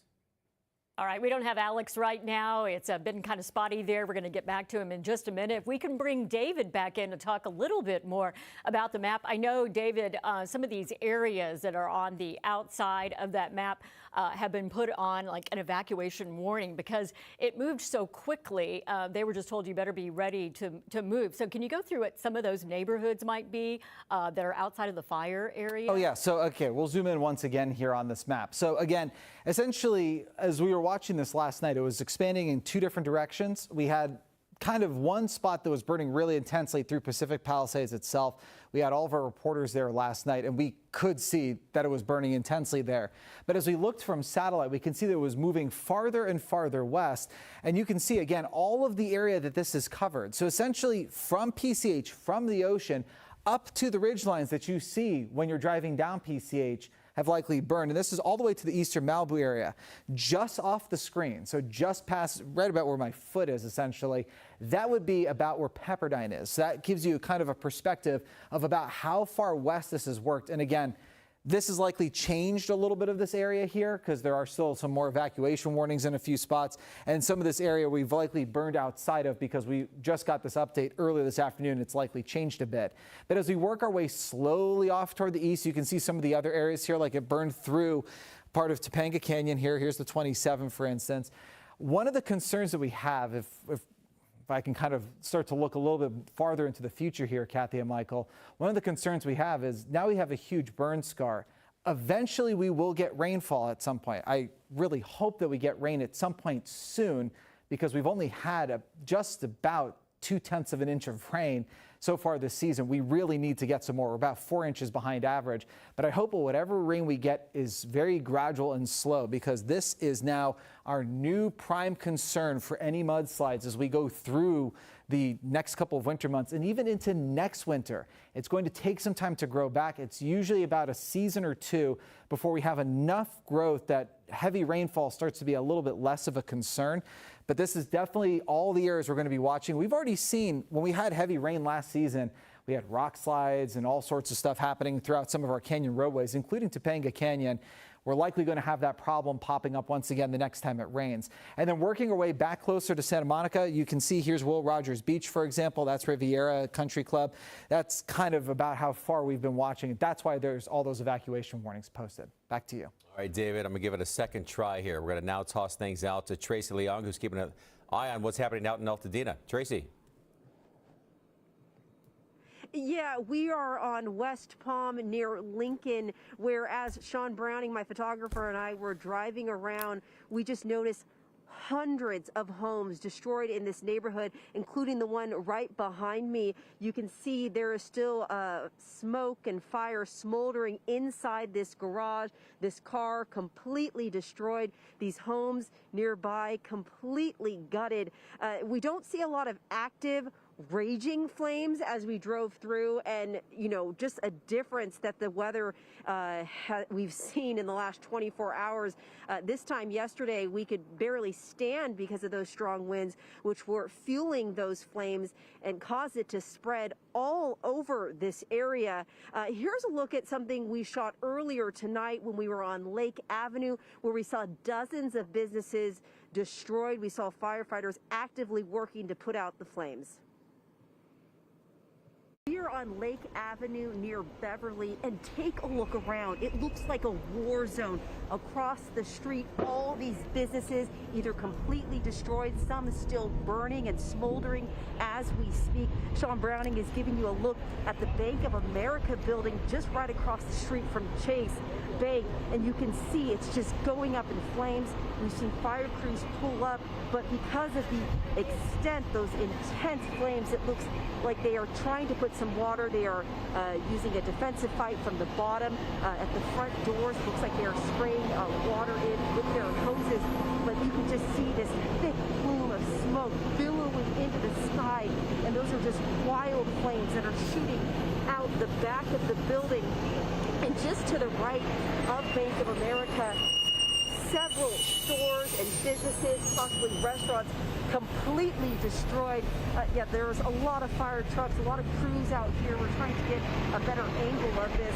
And if you just take a look over here, Sean, to the left, where we see these buildings as well, it looks like there are multiple homes just down the street. We're on Beverly Way that are burning down, and across, completely destroyed. And you see cars like this, they burn to the ground. This is just so much destruction that we are seeing out here, and that smoke causing poor air quality right now. This looks like a church, and then take a look at the Bank of America building. You see all those embers flying up into the air, and the winds, not as strong as what we saw last night, but those winds are still picking up those flames. They're still picking up those embers, and there are still a lot of buildings and businesses on this street, on Lake Avenue. This is one of the main roads that takes you through Altadena that have not burned down. So the concern is protecting those other businesses that are at risk of going up in flames as well. And as Sean and I drove up Lake Avenue, Sunset. all right, and we shot that around 5:30 tonight. And back out here, we're in the North Arroyo neighborhood where these streets are blocked off. And one of the main concerns is there's a lot of downed power lines after those fires whipped through these neighborhoods. It caused a lot of these trees to fall on power lines, and power lines to just snap. So that's a big concern. We're also seeing officers driving through this neighborhood to make sure that these homes are protected and to ensure that looters don't come in and try and take advantage of a lot of these homes, since many people have left and evacuated, or the homes are destroyed and there's no one here protecting or guarding them. But that's the very latest. Reporting live in Altadena. Back to you in the studio. All right, Tracy Leong live for us there in Altadena. We want to switch gears now, send things over to Robert Kovacic live for us at the Hollywood Hills. And the very latest now on the Sunset Fire. Robert. Well, the very latest is you're talking about acreage, and people think that maybe that everything looks okay, but this is an example of the concern you have tonight. See right there, now that is what remains of a fire that sparked here in the area about the 2500 block of Nichols Canyon. This is right near the Alex Trebek open space. And they already hit it with an airdrop. But the reason why we are pointing this out to you is this is a perfect example of how an ember can fly. The fire itself is nowhere near here, right? I mean, it's in Runyon Canyon, but this is Nichols Canyon, and the fire has sparked here due to an ember. They've already hit it with a water drop. And what also we have seen is, Michael, Kathy, we talked about how we need to help each other. We all help each other. Well, right now you see there's people down there. These were people who were trying their best to put out the fire on their own. The LAPD continues to circle, continues to remind people to please evacuate the area immediately, because though you think I don't see flames, it's safe to go home now, I can spend the night in my own bed, this little ember And what was a fire here, before they hit it with the chopper from above, and as they get ready to hit it from all of these trucks that you see right now, all of these trucks to try and take care of this little spot fire, is the reason why it is still a very dangerous place to be right now, as much of Southern California continues to be a very dangerous place to be. Suma, I don't know if you can see that eucalyptus tree right there, but you can show people just to your left of where the fire, of the wind that still continues to flow here and to blow here in the Hollywood Hills. So this is your example, everybody. This is the perfect example of exactly what can happen tonight, of what we have witnessed throughout the last 48 hours. Just one ember can start trouble. And when we talk about trouble, this could take off here in Nichols Canyon and just shoot right up the hill. Where the fire, the base of the fire is, can't even see it. Don't even know where it is. It's somewhere over there near Runyon.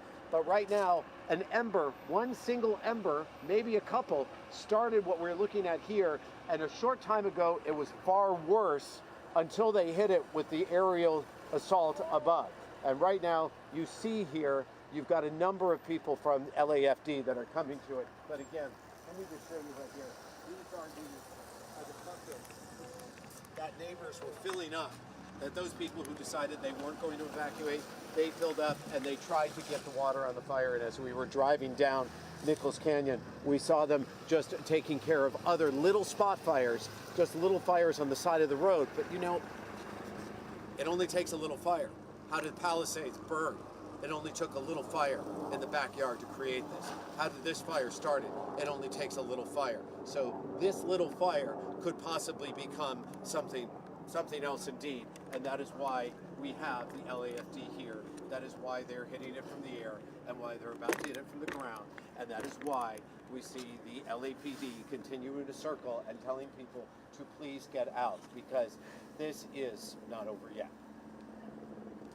All right, Robert Kovacic reporting live for us. Robert, thank you. To get a real perspective on how tremendous the firefight has been on this since it first broke out at about 5:30 this afternoon, we're going to go back topside actually, to Julia Deng in News Chopper 4. Julia, in just what, 3.5 hours, look at the progress on this. Yeah, this is a very different picture, Colleen. We spotted this from miles out when we were over the Palisades Fire earlier. When I signed off with you guys about an hour ago, we had to land and get fuel. It did not look like this. I'm going to zoom all the way out and show you what we're seeing from about 3,000 feet above where Robert was just reporting from. We were worried about that eastern flank earlier. That was burning out of control. We don't see any of those active flames anymore. The back of this fire, the northernmost portion of it, that's also completely knocked out. It was this western portion they attacked first, especially using LAFD helicopters because this was so close to homes. You can see those LAPD officers still on the ground. Robert pointed that out. They're still going door to door, making sure everybody got out okay. But we don't see flames here anymore. We do have some of these hot spots. You can see embers still flying through the air. We've got a little bit of flaming debris, especially down below the heel of the fire, the southernmost portion of it. But for the most part, it looks to me like this is under control. As I zoom back out and move the camera to the south, you can see the traffic in Hollywood has lightened up as well. Earlier, we had thousands of people trying to get out. Sunset Boulevard, Hollywood Boulevard, Franklin Avenue, all completely backed out as firefighters were starting to try and get in as well. But look at this. Very different picture. Something new that's happening now that we didn't notice earlier, these LAFD helicopters, they're not just doing water drops now, but they're flying around the perimeter of this fire. They have their night sun lights on, that bright spotlight. And I know our viewers are familiar with that because that's what we see during police pursuits from the law enforcement airships, but it looks like they're trying to scope out where the problem areas might be. Which areas of dry brush might flare up again. And that's where they're flying down low, circling around, and then coming back to do water drops. We still have LAFD helicopters up here. At last count, we had 3 up here with News Chopper 4. So they're going back and forth, picking up more water and continuing to do these water drops. Look at this. I think we've got one right over here, shining that bright light, dropping more water. This part of the fire, the heel of the fire to the south, still burning. I'm going to go in tight. tonight and just give you one last look at this before we clear out and head back out west. That's where the Palisades Fire is still burning out of control tonight. All right, Julia, thank you. We want to let you know that the latest acreage we have on this is 50 acres burned so far, 0% containment, and no doubt that has to do with the number of hot spots out there and the fact that firefighters will be out there trying to get the upper hand on these and watching them throughout the evening. All right, Julia Dang, keeping a very close eye on this, going to make her way over to the Palisades Fire here, also one of the biggest fires burning here in Southern California. Of course, we are committed to staying on the air 24/7 to bring you the very latest on these devastating wildfires. And to help us with that, we have brought in reporters from our NBC and Telemundo stations across the country, including Dave Summers from our affiliate in San Diego. He joins us live now from Altadena. Dave. Yeah, we're on Mendocino Street near Lake Avenue, and we may be in front of the last standing home or structure in this 3-block area. We've seen 2 walls come down already and 2 more still standing, and based on what we have seen here, they won't be up too much longer. What we're paying attention to, and I'm sure firefighters are as well, is the wind. It is considerably less strong than last night. And as you see this ash flow going up and over the tree, that's going anywhere from 100 to 200 feet, not a mile or 2 miles, which is what we are experiencing, obviously, last night with those gusting winds. So there's 2 jobs tonight for firefighters, really, and the first is tactical patrol. And tactical patrol is when firefighters are out in the neighborhoods and they're looking for hot spots or they're looking for small fires flared up in landscape or in front of or near homes that are still preserved, that are not burned. And so they want to make sure they keep those under control. And then, of course, the other is exposure protection, which we showed you an example of a few hours ago. We were by a home completely engulfed in flames, but firefighters were there, 2 of them, with a 2-inch line, just kind of surround and drowning the house next to it to make sure that it didn't catch fire, rather than spend 6 firefighters to put out the flames right next door. And this really has been a lot of the strategy these last 2 days. The sense of the firefighting here is that if it's already on fire, if there's already a fire inside the home, rather than spend the manpower and the time to put it out and risk 6 other homes catching fire someplace else, they're letting that burn and protecting the homes that are untouched instead. And this is just how it's been between the number of people they have to work, the time, the water supply, and the winds. This has been the strategy, and it continues tonight. The wind here tonight is actually not bad. We have really mild temperatures, and the wind itself is more like a breeze. It's not exceptionally cold, which is probably helpful, and it is certainly not the wind that we were experiencing last night. Dave, we know you've been out there on the Altadena fire, the Eaton Fire, all day long. What is the thing that has struck you the most about all of this? Well, I'm getting to know the community. As you mentioned, I came up from San Diego just to lend a hand, and I'm really getting to know the community. It's just really wonderful people, and this is an area, they tell me, that is an historic area. A lot of remodeled homes and a lot of small homes on larger properties and multiple structures on larger properties, and so it's a shared sadness, obviously. And I also noticed, just some of the things that people were pulled out away from their house so they wouldn't get burned. And it's a very sad moment to see the things that were pulled out, antique chairs or coffee tables. And you could just kind of see, based on what was pulled out, you could just kind of see the panic in all of this, in the suddenness of all of it. And that kind of one of the things that really struck me. And of course, the other thing is what all the reporters have been talking around, all in these areas, in the Palisades here and elsewhere.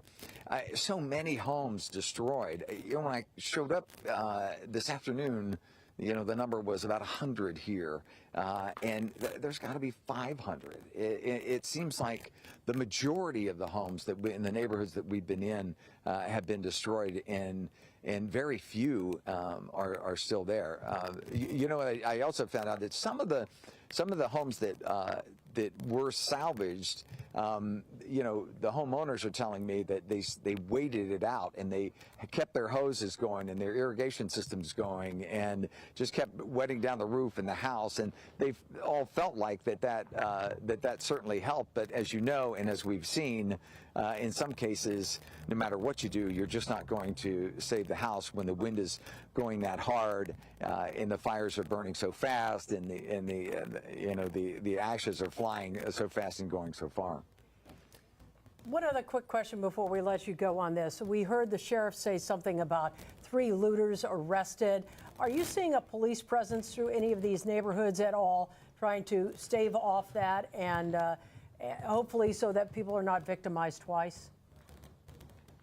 Yeah, that's a sad moment. I want to share a moment that we experienced out here. But to answer your question, yeah, we've seen a number of sheriff's deputies out here from different parts of Los Angeles County, so there's definitely a presence. You definitely see the vehicles and the uniforms, and you definitely see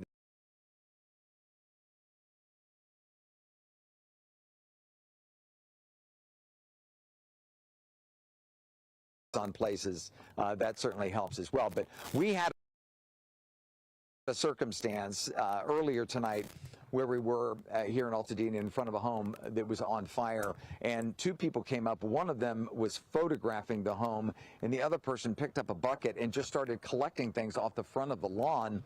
And like any decent person, we wanted to intercede, say, "What are you doing? Do you live here?" And he indicated, "Oh, I just thought, that the owner wouldn't mind if I took these things." It was awful. I mean, it's just indecent, and that is certainly going on, and we witnessed it firsthand.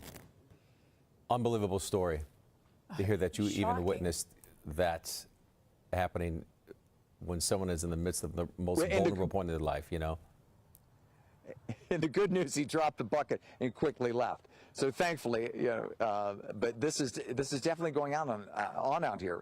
It is a very real possibility. You shamed him out of it. All right. We appreciate it. We'll check in with you in just a bit. All right, folks, it's 9 o'clock, and we are now in our 34th hour of nonstop coverage of the wildfires just burning across Southern California. And if you're looking for primetime programming, a little note here for you. That is over on Cozy TV. Right now, we're closely tracking the Sunset Fire in the Hollywood Hills. That's near Runyon Canyon. Mandatory evacuation order is now in place for people who live around the Sunset Fire. That order is for Laurel Canyon, to Mulholland Drive, to the 101 freeway, and to the Hollywood Boulevard area as well. New numbers just into our newsroom here. The Sunset Fire has now burned at least 50 acres. News Shopper 4 was overhead, and you can see the orange glow here.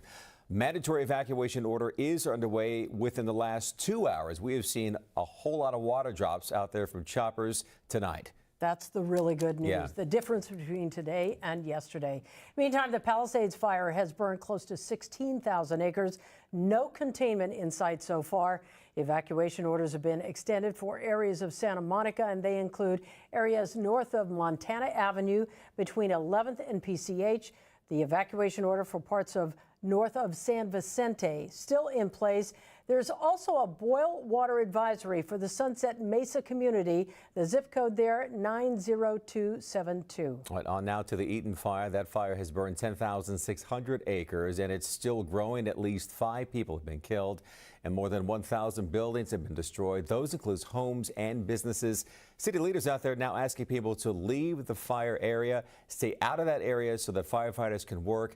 There are still active fires burning there. There are also evacuation centers at the Pasadena Convention Center and the Arcadia Community Center.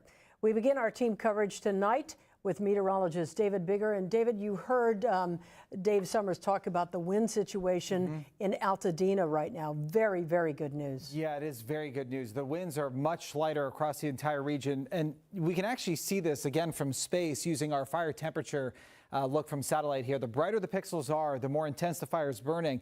Last night, it was a bright ball right here where the Eaton Fire is. Right now, it's very faint. You probably can't see it on the screen. However, around the Palisades Fire, it is still burning, although right now, and I bet when we eventually check it with News Chopper 4, it seems to be that eastern flank of the fire that's closer to Santa Monica that seems the most active right now. Let's talk a little bit about some of the winds we're seeing around the region. Colleen just mentioned that the winds around the Eaton Fire are much better, and you can see that that is the case. We've got calm winds out there right now, currently not seeing any gusts being reported. The only spot reporting any wind is Sierra Madre, and it's only about 3 miles an hour, so it's barely a perceptible wind. And the humidity still kind of hovering in that low territory, about 15 to 25% depending on location. That's where it's been about the last couple of hours or so. As you take a look at the areas around the Sunset Fire, which is in the Runyon Canyon area, we are looking at still gusts about 25 miles an hour around Franklin Canyon Park. The important thing that we've paid attention to here is that it's only 8% humidity. It is extremely dry right now in the air around this fire. And around the WeHo area, we've had gusts about 15 to 20 miles an hour. And around Hollywood, we are occasionally seeing gusts now starting to pick up about the 10 to 20 mile per hour range. But the interesting thing is, look at all the wind directions here. For Hollywood, the observation site there, the northeasterly wind. For WeHo, northwest wind. For Franklin Canyon, it's a north wind. We're getting a little bit of some shifting winds, making it a little bit challenging for firefighters. Obviously, we'll want to pay attention to where any of those embers are blowing. And then, of course, around the Palisades Fire, right now we still have some very gusty winds along the ridge tops, 45 to 50 mile per hour gusts being reported at our 2 highest observation sites in the area. A bit lower down, we are looking at wind gusts in about the 20 to 25 mile per hour range around Topanga Beach, and it is starting to get a bit gustier currently around Santa Monica, but otherwise the winds are still relatively light. I wanted to point out we still have a red flag warning that remains in effect now all the way until Friday. It has been extended for a good chunk of the area, and the reason why is because we'll still see the wind for tomorrow, just not as strong as we had last night and earlier this morning. Here's what it looks like by 10 o'clock this evening. We still have some wind coming out of the Cajon Pass, for example, in the IE. But as we go into early Thursday morning, initially the winds get light before they ramp up getting into the afternoon, and we're back into the 30 to 45 mile per hour range. Still very gusty, just not as strong as last night. And obviously this is still concerning because we will still have very high fire danger across the region. It's not until we get into the overnight hours that we start to see some improvements. This is Friday, 4 a.m. We still have some pretty strong gusts out there, just not as strong as what we had Thursday evening. And then by Friday afternoon, we're looking at a westerly wind. That's an onshore breeze, and essentially everything's shutting down.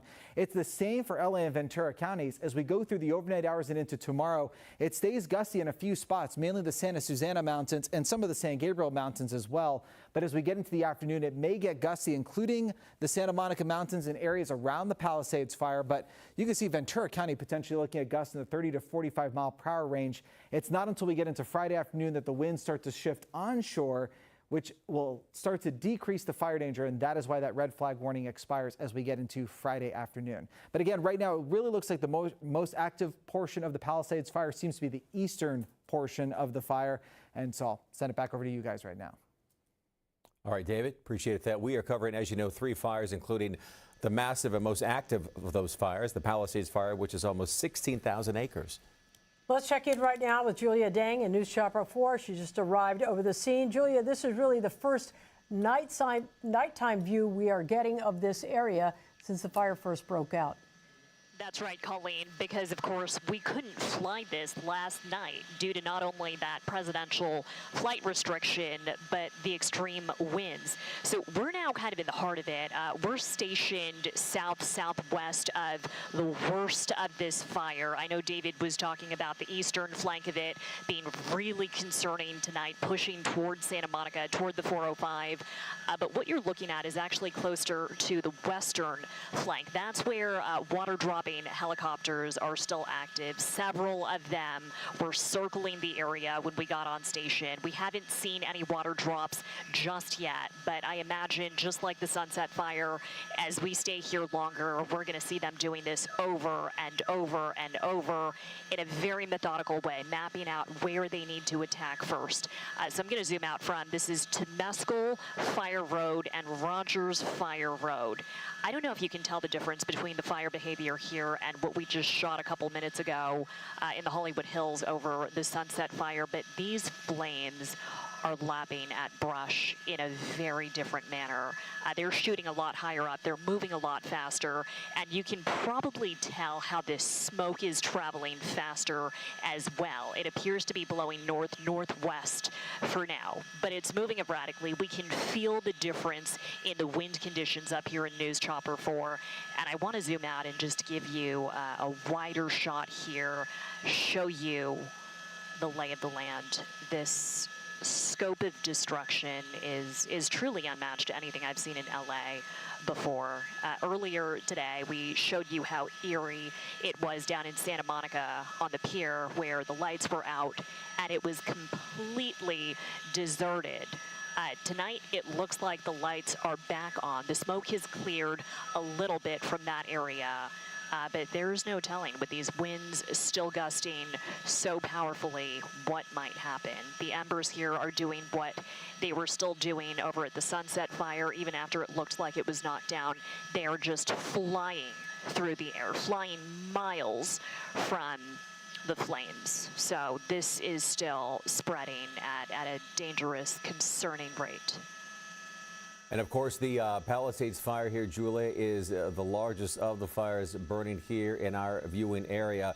When you take a look at what the fire looks like now and the conditions and butt those up against what we had yesterday, obviously there are some stark differences. Absolutely. You know, what we're up against right now is nothing like yesterday. Right now, we've got water-dropping helicopters that can fly. News Chopper 4 can fly. Yesterday, we were all grounded because of these historic hurricane force winds.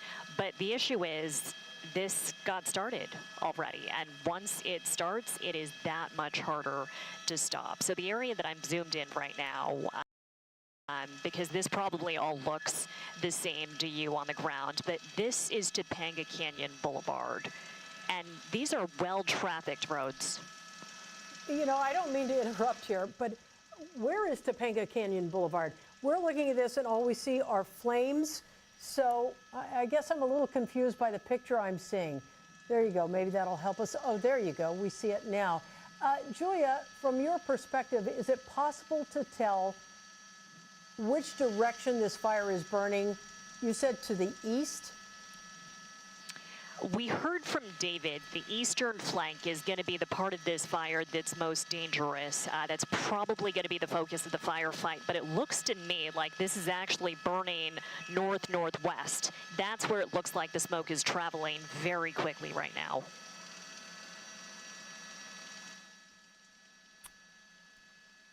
All right, Julia Dang, live there for us with an upside look, or topside look, I should say, from the Palisades Fire.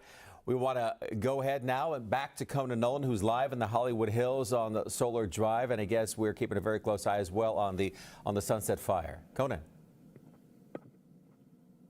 That's right, Michael. So after what we've seen over the past 24 hours with the calamity that was the Pacific Palisades and in Altadena, frankly, we needed a win, and I think we got one here with this fire in the Hollywood Hills. A fraction of the size of what we've seen elsewhere, 60 to 100 acres, but there was a tremendous amount of potential for the loss of property if this got out of hand. There's been an aerial attack. You'll see pictures of what it looked like when we arrived.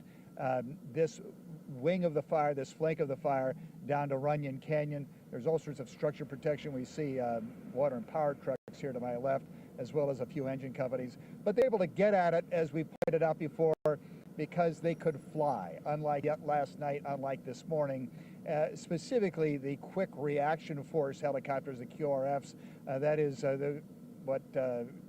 Chinook 47 helitankers, 3,000 gallons, twin rotors, very stable. They were able to slam their water drops against this active fire that was making its way through Runyon Canyon, down towards homes, and possibly, potentially, up towards where we're standing. There was structure protection for some of the Hollywood Fire, LA Fire units. Hollywood, I believe, Station 30 was up here, 35, and it's worked. Now, it's not over. We know that even just a little bit of orange on the hillside is the potential for a flare-up and potential reignition of this fire based on the amount of oxygen it gets from the wind and if there is an uptick in the velocity of the wind. But right now it's looking really good, and everybody's breathing a sigh of relief. If only we had this kind of fighting chance yesterday elsewhere in the city. We didn't. We saw what happened. But again, this appears to be a win for us, and one that was badly needed. Conan, sadly, not far from your location in Studio City, we're getting reports of another fire, a house fire there with a lot of vegetation. And Julia Dang is on her way to that right now. We'll have more information in just a minute. But from where you are, what are those strike crews doing this evening? What's their main mission? Well, the strike crews, there's one to my right, there's one just around the corner over here. They're just watching, frankly, Colleen. We talked to them. They're here just in case. The hope was they wouldn't be needed. It doesn't look like they will be. They will still be here for hours longer because the worry was that the wind velocity would shift and bring it downhill and then up this way. Now, I could point to, I think I have a light that can illuminate. This was planned. There's not a lot of vegetation here, and that's a good thing because what do you need? You need fuel in order for this to burn. They sort of rob this area of fuel, and that gives them, again, a fighting chance if in case that fire did somehow make its way down the canyon and then come up this way, depending on the direction of the wind. But the wind has been blowing away from us. That's been very helpful to them. And again, the wind is so light, as has been pointed out, it allowed for there to be an attack by airships, and they've been very effective. And so that's been the margin of victory so far. Conan, you talk about the defensible space. You also talked about the water traps that have worked in the area. Robert Kovacic, who is very familiar with that area, said that this is the only way to fight the fire, and you wish we'd gotten this type of break yesterday. So again, from your vantage point, from what you're seeing, would you call this not necessarily a knockdown in a sense, but at least a handle on this with firefighters? I would say a handle, but I'll leave that up for the LAF data to put a term to what we're seeing here. But based on what we have seen when we first arrived, the potential for this, the wind velocity, and to your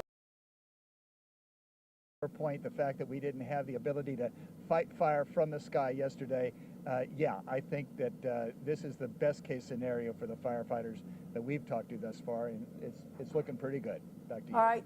Conan reporting live for us tonight. Conan, we talked about this other fire that's burning not far from you in Studio City. This is what it looks like.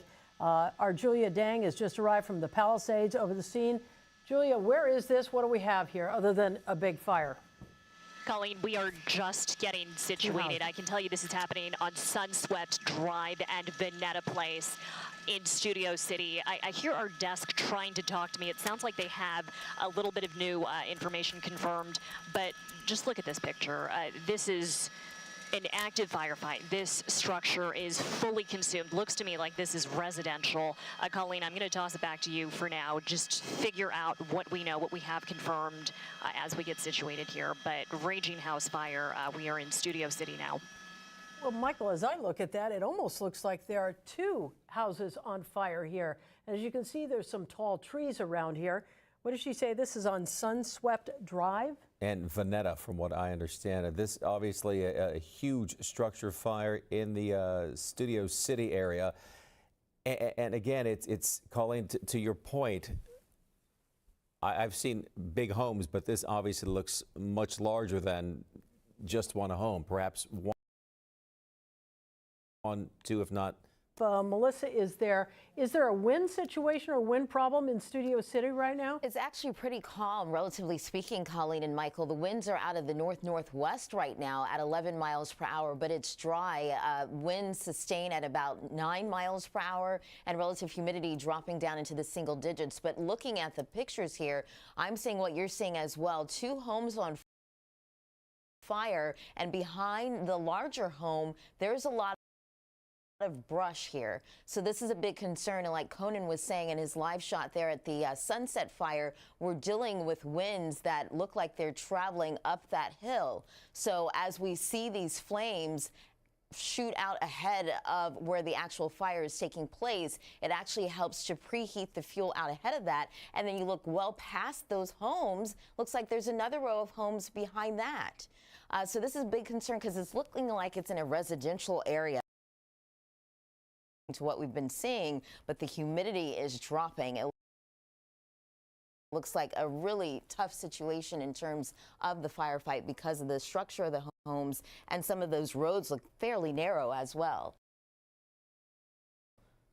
I'm looking at this. I'm a little familiar with the area. I'm trying to figure out if it appears to be south of the boulevard as you go up the hill here. But what you can't help but notice is that there is a lot of vegetation around there, and you know, the real job for firefighters right now is to keep these embers, even with the lack of wind out there, keep these embers from spreading to other houses and into the surrounding brush. That's right. I mean, if you're looking at the direction of the winds are actually picking up some of those flames right now and carrying them over into some of those treetops. And like we've been seeing with all of our fires the past night, is that the embers don't have to travel far to set something else ablaze.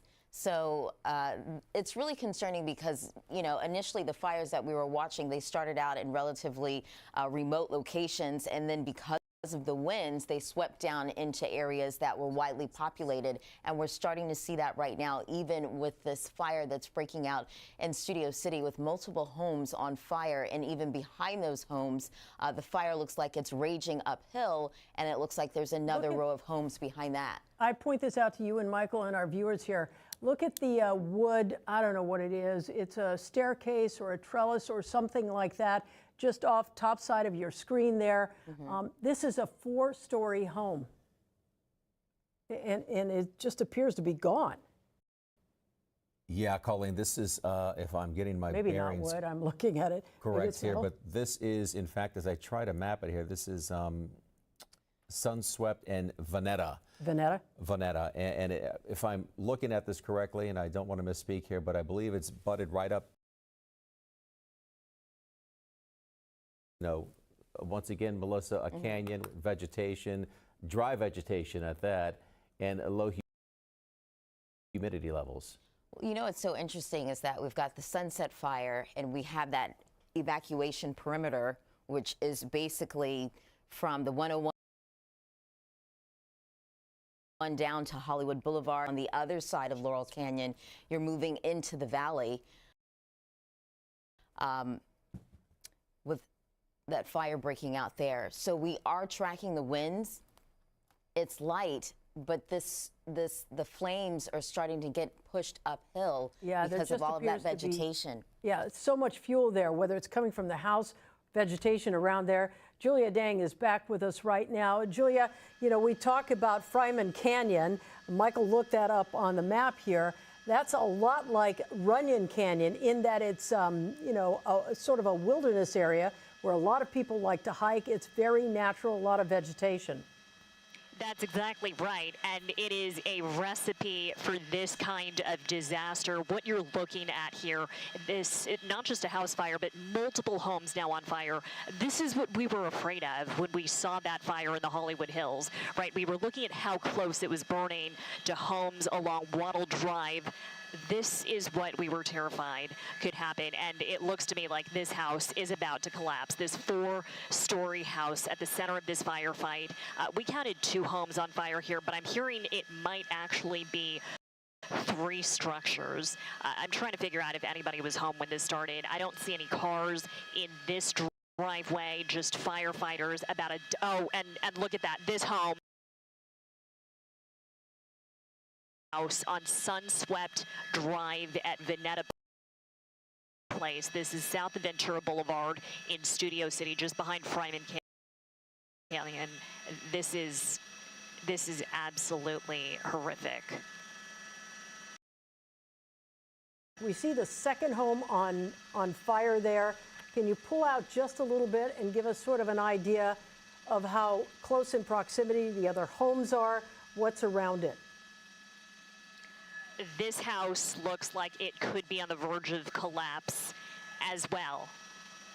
This fire, it's wind-driven still.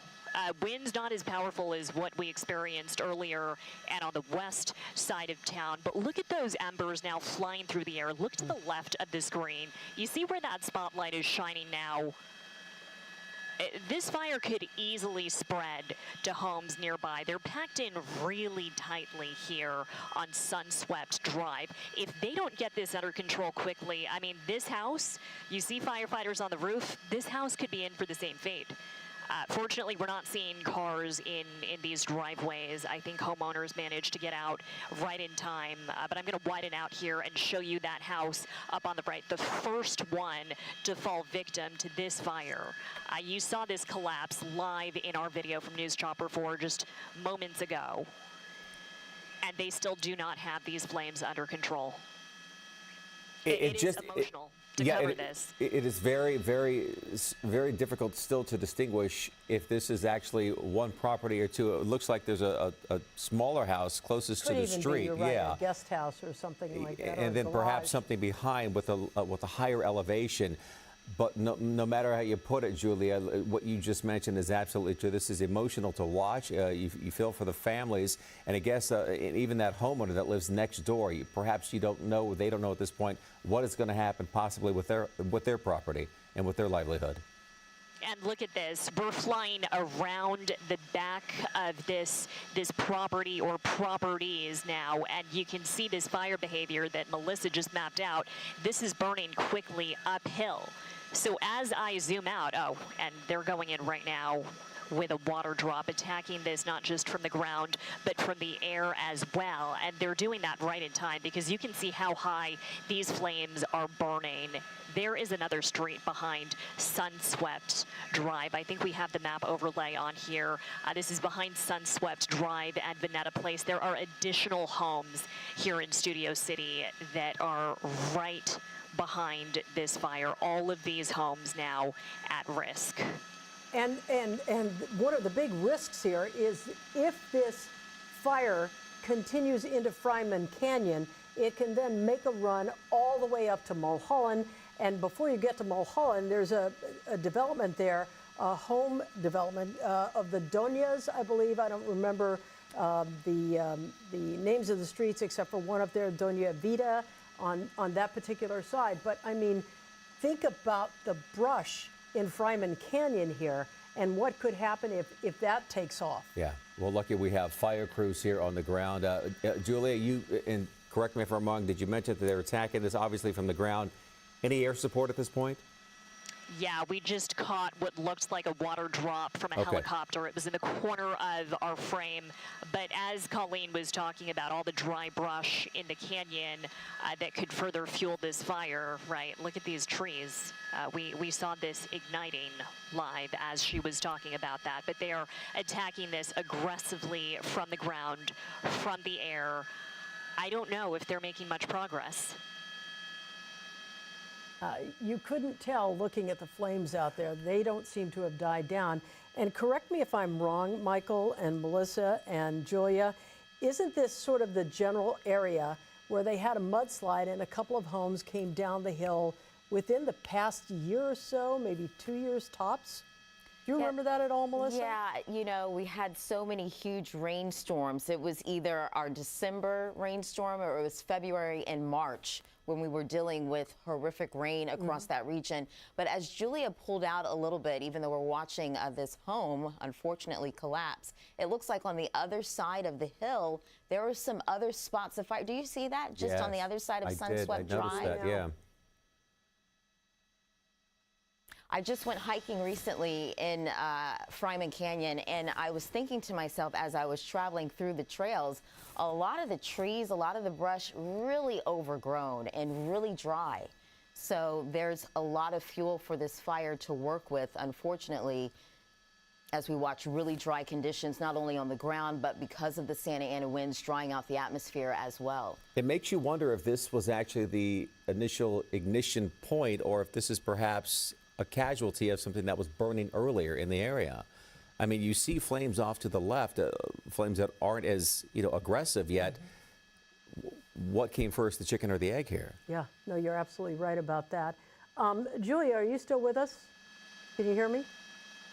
Gotcha, Colleen. Staying with you. We don't know where this fire started, if this property or properties were a casualty of something nearby, but I can tell you this dry brush, this fuel that Melissa was just talking about, this is burning.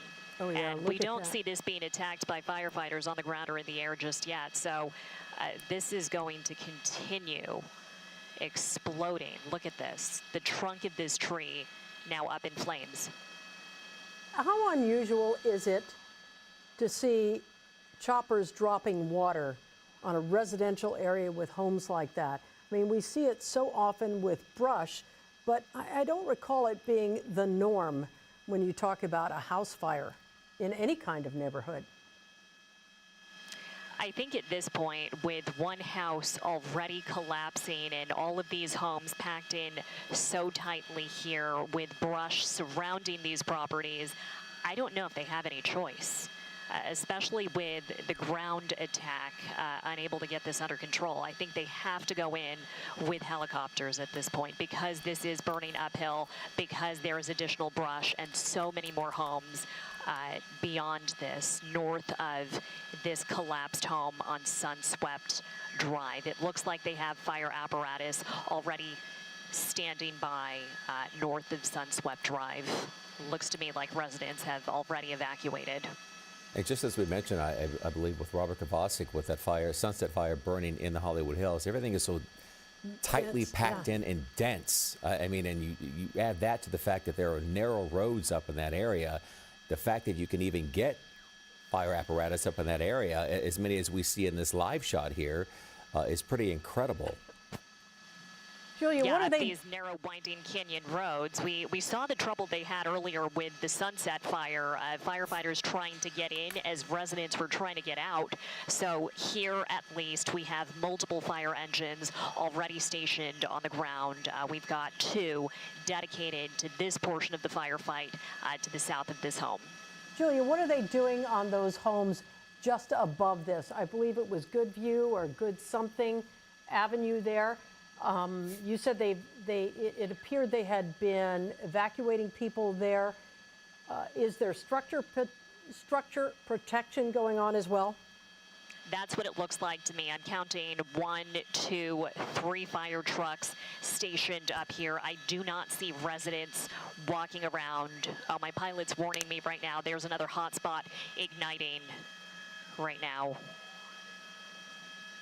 Look at this. Oh, look at that. Wow. Yeah. Yeah, this is just beyond Viewcrest Road. That's what our helicopter map is telling us. Might be a little difficult for you to tell me this or not, Julia, but is what on fire here? Is this brush or is this another property?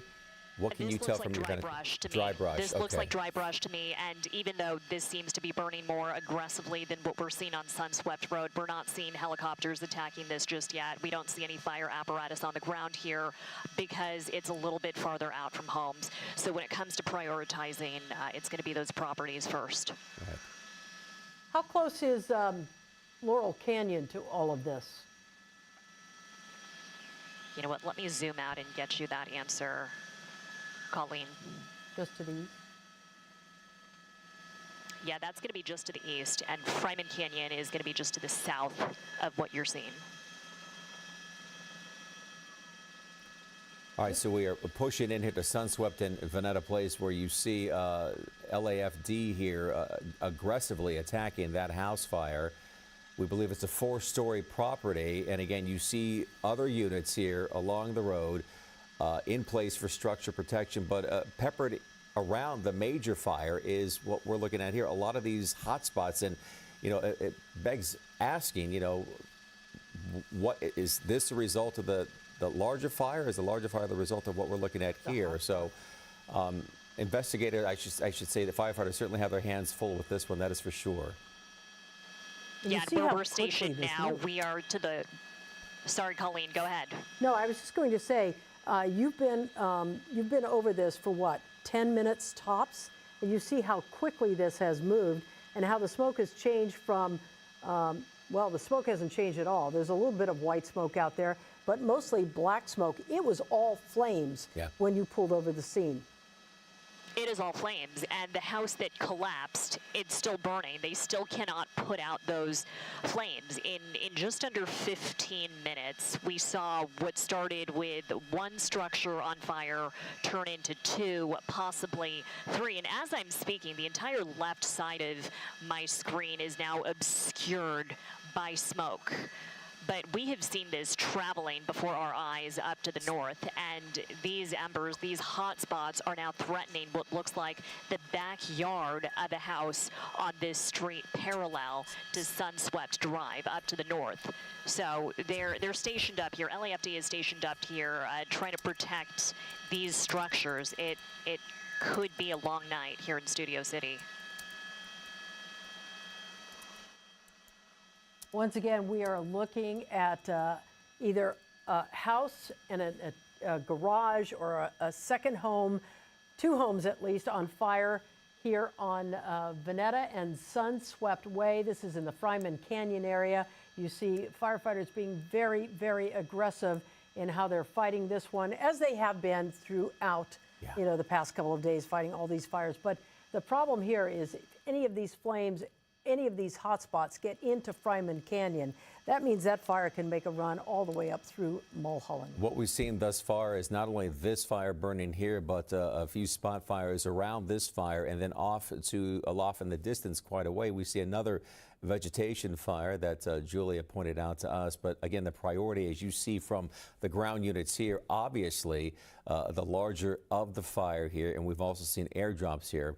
So again, a massive attack on this fire right now. You see firefighters pulling hoses here up the staircase. That staircase. Yeah, and again, not too long ago, Julia brought us a live picture of what appeared to be the roof of that main house collapsing, or at least the walls and the roof, a combination of both, or perhaps one.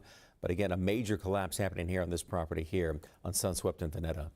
Julia, if you're still with us, we're looking at really a tight shot of what's going on in that one particular property.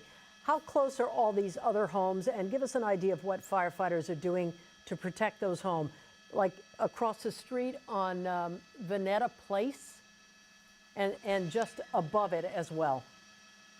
These homes are steps away from each other. As you were asking me that, one of the firefighters on the ground started shining his flashlight on this house to the right of the one that collapsed. You can see his ladder right now going up the side of it. It looks like they might be soaking some of these adjacent structures to protect them. I don't know how much more they can do with all of this brush. It's a little too late to start clearing that brush, but I was zoomed in tight, Colleen, on these firefighters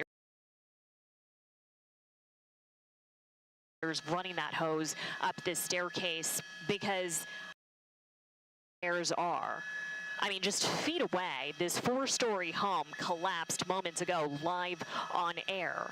I don't know if standing on those stairs, those wooden stairs, is the best idea right now, but clearly they feel this is how they have to up their fight. They're trying to get aggressive on all sides. You can see this stream of water from down below. This is to the south of the property, or properties. We're still trying to confirm if this was 2 structures on one property or 2 adjacent homes. That's how quickly this broke out and how quickly that first structure collapsed. But Colleen, to your question, how close are the other homes? It looks like there might be hotspots already traveling into the backyard of this road to the north of Sunswept Drive. So these LAFD fire trucks not moving, firefighters standing by, and we will see what kind of defensive tactics they might take to protect the rest of the homes in this community.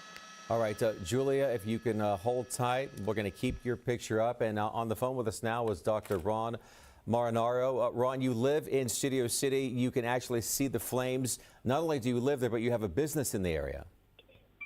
Yes, my business is about a couple of blocks from here on Ventura, and my mom lives 1 block next to Whitsett, and they're the ones that made me aware of the fire, so I went over and they evacuated.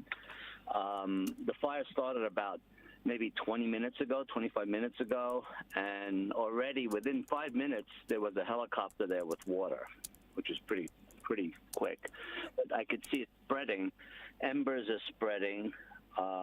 It's on the flats, but I can see people watering down their houses here, and a lot of people have their baggage and are leaving the area. I guess they're panicked because of what's been going on.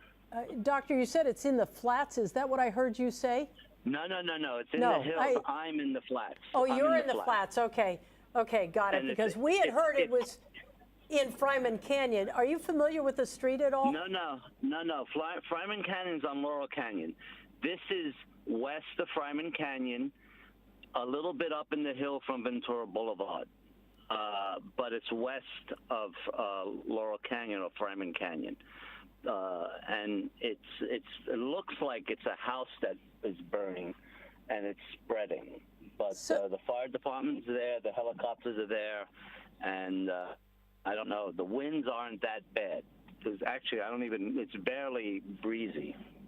Is it closer to Coldwater Canyon, or is it sort of situated between the two? Between the two. It's between the two. Okay. A lot of people who drive over Coldwater Canyon are familiar with, if you look up on the side of the street, I believe it's the east side of the street, you'll see a lot of homes on stilts and caissons up there. How close is it to that? It's east of that. If you go by city blocks, maybe 3 city blocks east of that. Doctor, I'm sorry, go ahead. Yeah, and it's in the hills, so I could see helicopters around there. The fire department said there's a fire station right at the bottom of the hill, so they were there very quickly. Doctor, anytime you see a fire in the hills, we talk about how densely populated, how close the properties are up in the hills with those narrow, windy roads. It's got to really make you think. You know, what do you feel when you see what you're looking at right here? Well, the main thing is a fire truck, they might be able to get up if there's no cars blocking, but I don't know how they're going to get down. It's very narrow, very narrow. This is going to have to be done from the air or by foot. The irony of all this is I live in Malibu Park, Malibu, and I came here because, you know, the fires are getting close to me there. And now up the street, there's another fire on Whitsett. You know, there'd been some speculation that maybe an ember had flown from Runyon Canyon into this area, and Michael and I are looking at it and thinking that's a long ways to go, especially when the wind is not gusting as much as it was last night. But we now know that LA County says this is a 4-story home. This fire is not related at all to what was going on in the Sunset Fire. So we just want clarification on this. You know, embers may be flying around this, but this fire started a whole different way. Yeah, I don't think this came from. Doctor, are you still with us at all? No wind, so hopefully they can contain this. We were wondering as well. We heard this is close to Westlake, Harvard Westlake. Can you give us an idea of how far? Harvard Westlake is on Coldwater near Ventura, so this is probably, like I said, 3 city blocks east of that. And maybe a little bit further up the hill, but not much. It's really closer to the boulevard than on the top of the hill. We've been told that you got a call from your daughter, reported the fire. How was she? How was the rest of your family? They left and went over to my place. So now they're a little panicked because of all that's going on. And as I noticed in the streets, I'm on that near Whitsett, people are grabbing their belongings and leaving, and other people are watering down the house as they find out about this fire. Doctor, have you received any notices or anything like that for your family to be on alert because of the fires in the area? No. Okay, I'm just wondering because we're receiving a warning from the LAFD that I'm trying to find it again, that there may be a warning for people around the area. You know what? I take that back. We're going to get some clarification on that before we go with it, some confirmation. But there have been a lot of hot spots, and obviously we're seeing this fire is throwing hot spots as well. Doctor, what do the next 24 to 48 hours look like for you and your family? Okay, yeah, everyone seems to be on edge right now. Hello? Yeah, I was going to ask you again what the next 24 to 48 hours looks like for you and your family in the midst of everything that's happening. Well, we just moved to another place that's on Tahunga, and we're all going to be on alert. I think like the rest of Southern California at this point. Yeah, and it's stuff like this that helps. The minute someone finds something out, we called you up, and you guys are going to hopefully say something on the news so people know that their neighborhood is lighting up, because how else are they going to know? They're inside watching the news, and they're not watching the mountain or their neighborhood. Well, we are doing our very best, Doctor, and we certainly appreciate. You're doing a great job. I've been watching you all morning. Oh, all day, I mean. All day. All day. The hours sort of all go together at some point, don't they? Yeah. Oh, yeah. Anyway, I'm going to attend to my family, and I hope they put this out. We appreciate you giving us a call and giving us your input and insight, and please stay safe, you and your family. Okay. Thank you. Right. Bye. Thank you Bye. so much. All right, so that was Dr. Marinaro. He, has a business just off of Ventura Boulevard. He's about a quarter mile from what you're looking at here right now. He got the call from his daughter, who was hysterical. They've all since moved out. They're safe, and again, keeping up to date on what's happening by watching what's happening on the local news. You know what was great? He was able to really pinpoint the location for us. We were in a whole different direction, thinking it was closer to the Studio City side of Laurel Canyon, and somewhere it's between Laurel Canyon and Coldwater Canyon. I see Melissa McGee is standing by right now as we continue to look at this picture from News Chopper 4. Give us an idea of the winds out there. Like he said, the wind is barely breezy. Did you hear him say that? And also the winds are fairly light. So we've got the winds coming in out of the northwest. Relative humidity, though, is dry. And he is correct in the sense that this fire is sandwiched in between Coldwater Canyon and Laurel Canyon, and it's south of the boulevard. Just to give people an idea of what's north of the boulevard, once you cross over Ventura, you're very close to Whitsett, which is where he was calling from. And also, if you continue to go further down Whitsett and then travel over to the west, you're close to the Sportsman Lodge area, where a lot of people are familiar with that. That's right off of Coldwater Canyon as well. So the winds are light, but it's dry, and it's moving into an area where there are a lot of homes. And like we've been seeing, it looks like it's going to be hard for evacuation in the sense that we're dealing with very narrow roads. So folks trying to get out as firefighters are trying to come up and battle the blaze there. And on top of that, you got hot spots that are moving in around that fire. Melissa, Michael, I just found the information I was looking for. We got an alert from the LAFD regarding the fire burning near Laurel Canyon.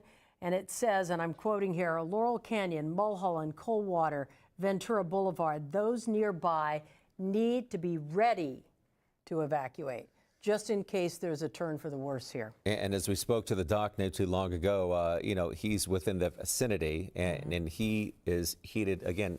This warning, he and his family are out, and they have moved to a safer place. And again, we'll just continue to see what happens as we continue to clock these fires all around Southern California. Let's check back in with News Chopper 4 and Julia Deng for a look at the progress being made, and still a lot of fire out there. Julia?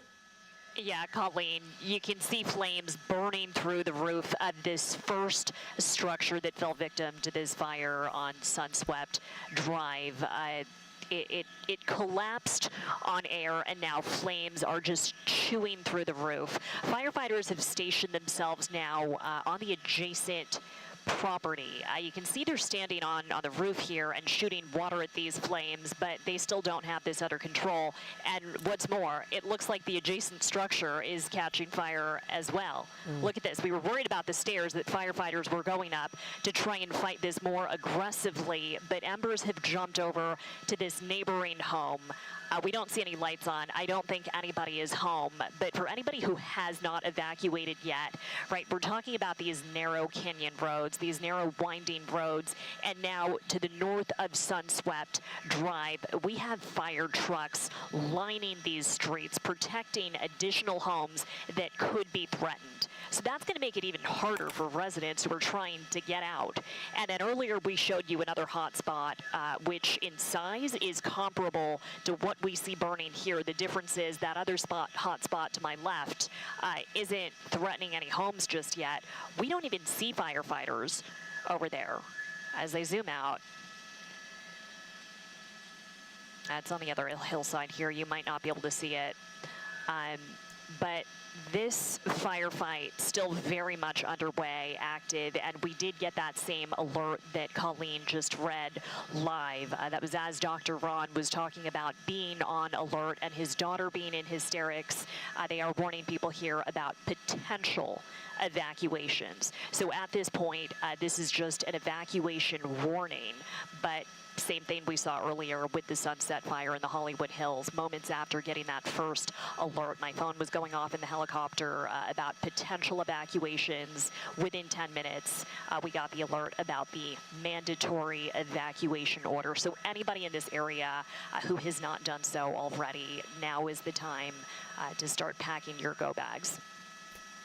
I got to say, from this vantage point, it looks as if things look slightly better than Slightly is a very good word. I'm going to use here. the word slightly. I mean, that's the caveat there. Slightly better than it did when you first rolled up, Julie.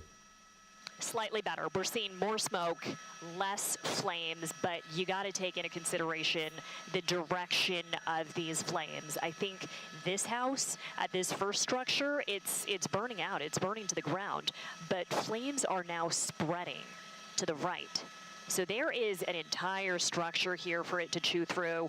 And then next to that, another one just steps away. And look at how closely these homes are packed together. Look at how narrow these canyon roads are.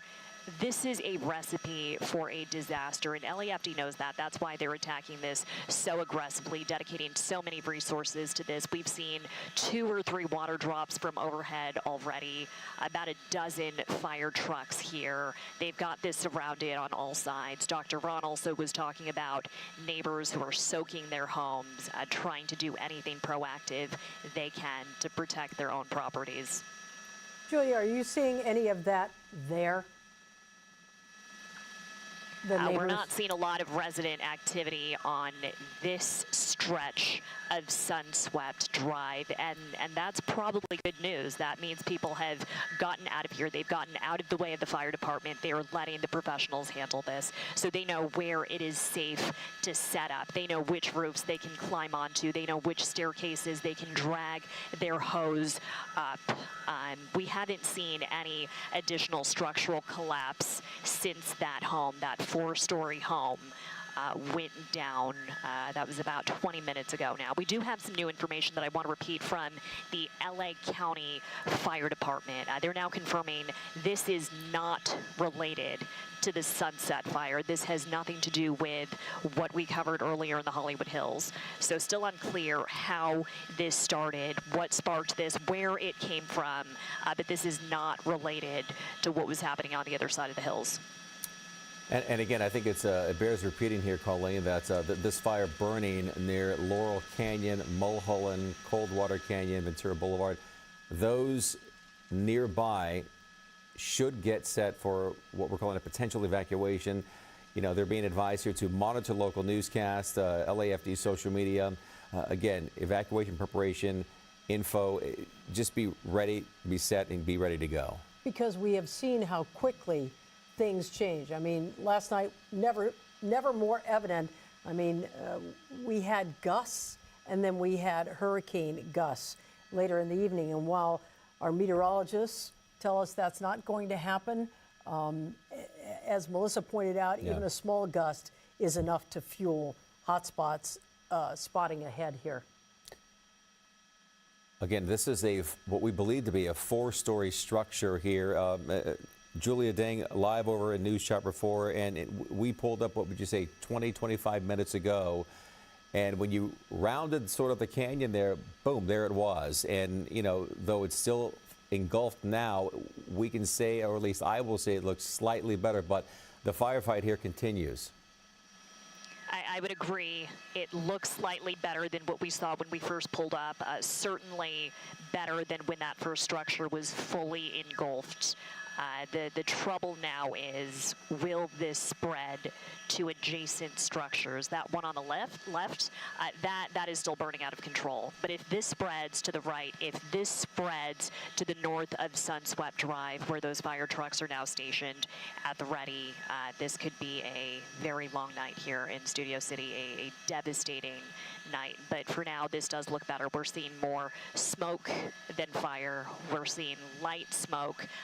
But look with me as I zoom in near the top of this property, near the northern edge. It looks to me like things might be heating up here. So if embers jump from that home to the left of my screen over to the right-hand side, there's a house here that's several stories that could also go down. But firefighters now standing here shooting water from that property onto this first structure. And looking at the number of engines on this narrow street, you have to think to yourself, if in fact residents there wanted to get out at this point, it would be they would be hard pressed. Might be a little tricky. Yeah, to get a car or two out of there. The advantage, at least for firefighters tonight, and Melissa can chime in once again on this, is the fact that unlike this time last night, we don't have those egregious winds to deal with. You know, that is the break, at least for firefighters, whether it's the Sunset Fire, which from what I understand now is in mop-up mode, and this fire here. Right, that's the saving grace. If this was happening last night, like you mentioned, it would be a bit of a different beast because we were dealing with unprecedented winds across our region. So imagine those winds where they are hurricane force, like Colleen was mentioning. Some spots we had winds up to 100 miles per hour. So that's a strong Category 1 storm. So imagine that wind down on the ground. Thankfully tonight, that's not the case. And like the gentleman we just interviewed, he said there in Studio City, it's barely breezy. But the problem is that it's so dry. It's really dry.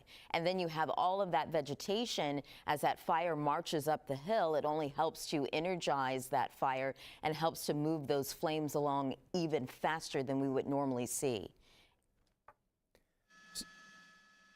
Julia Deng live for us in News Chopper 4. Julia, is this yet another, is this the same property or a different property here? We're still trying to figure out if this is two separate properties. That was the first question we had when we pulled up about 30 minutes ago.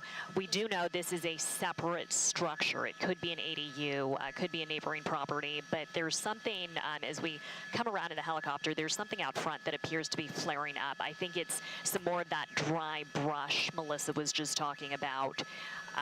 Let me zoom out here and just give you a wider shot of the firefight still underway.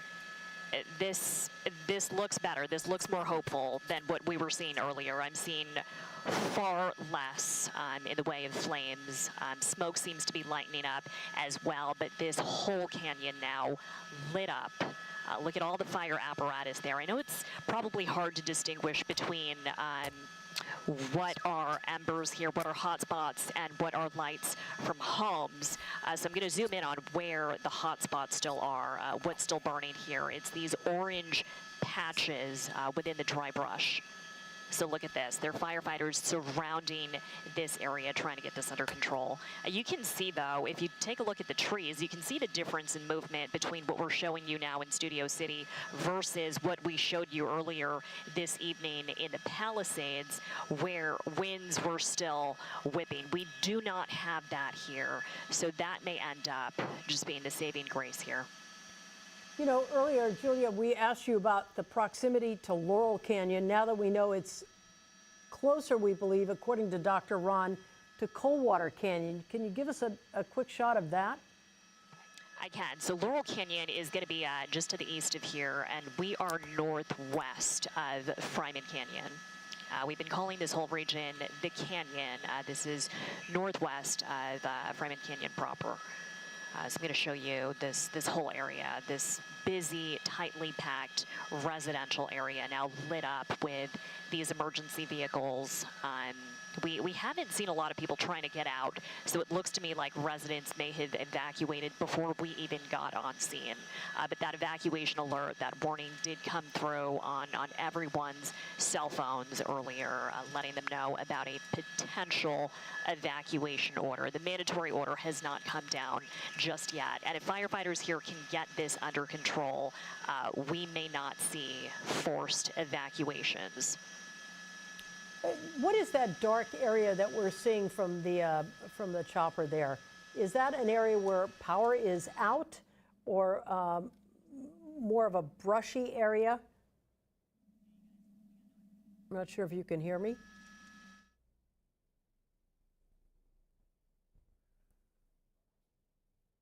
All right, so we appear to have lost Julia's audio here at this point, but again, the firefight continues here on Sunswept and Veneta, and you asked the question, is that that sort of dark spot in her shot? Yeah, I'm kind of curious about that.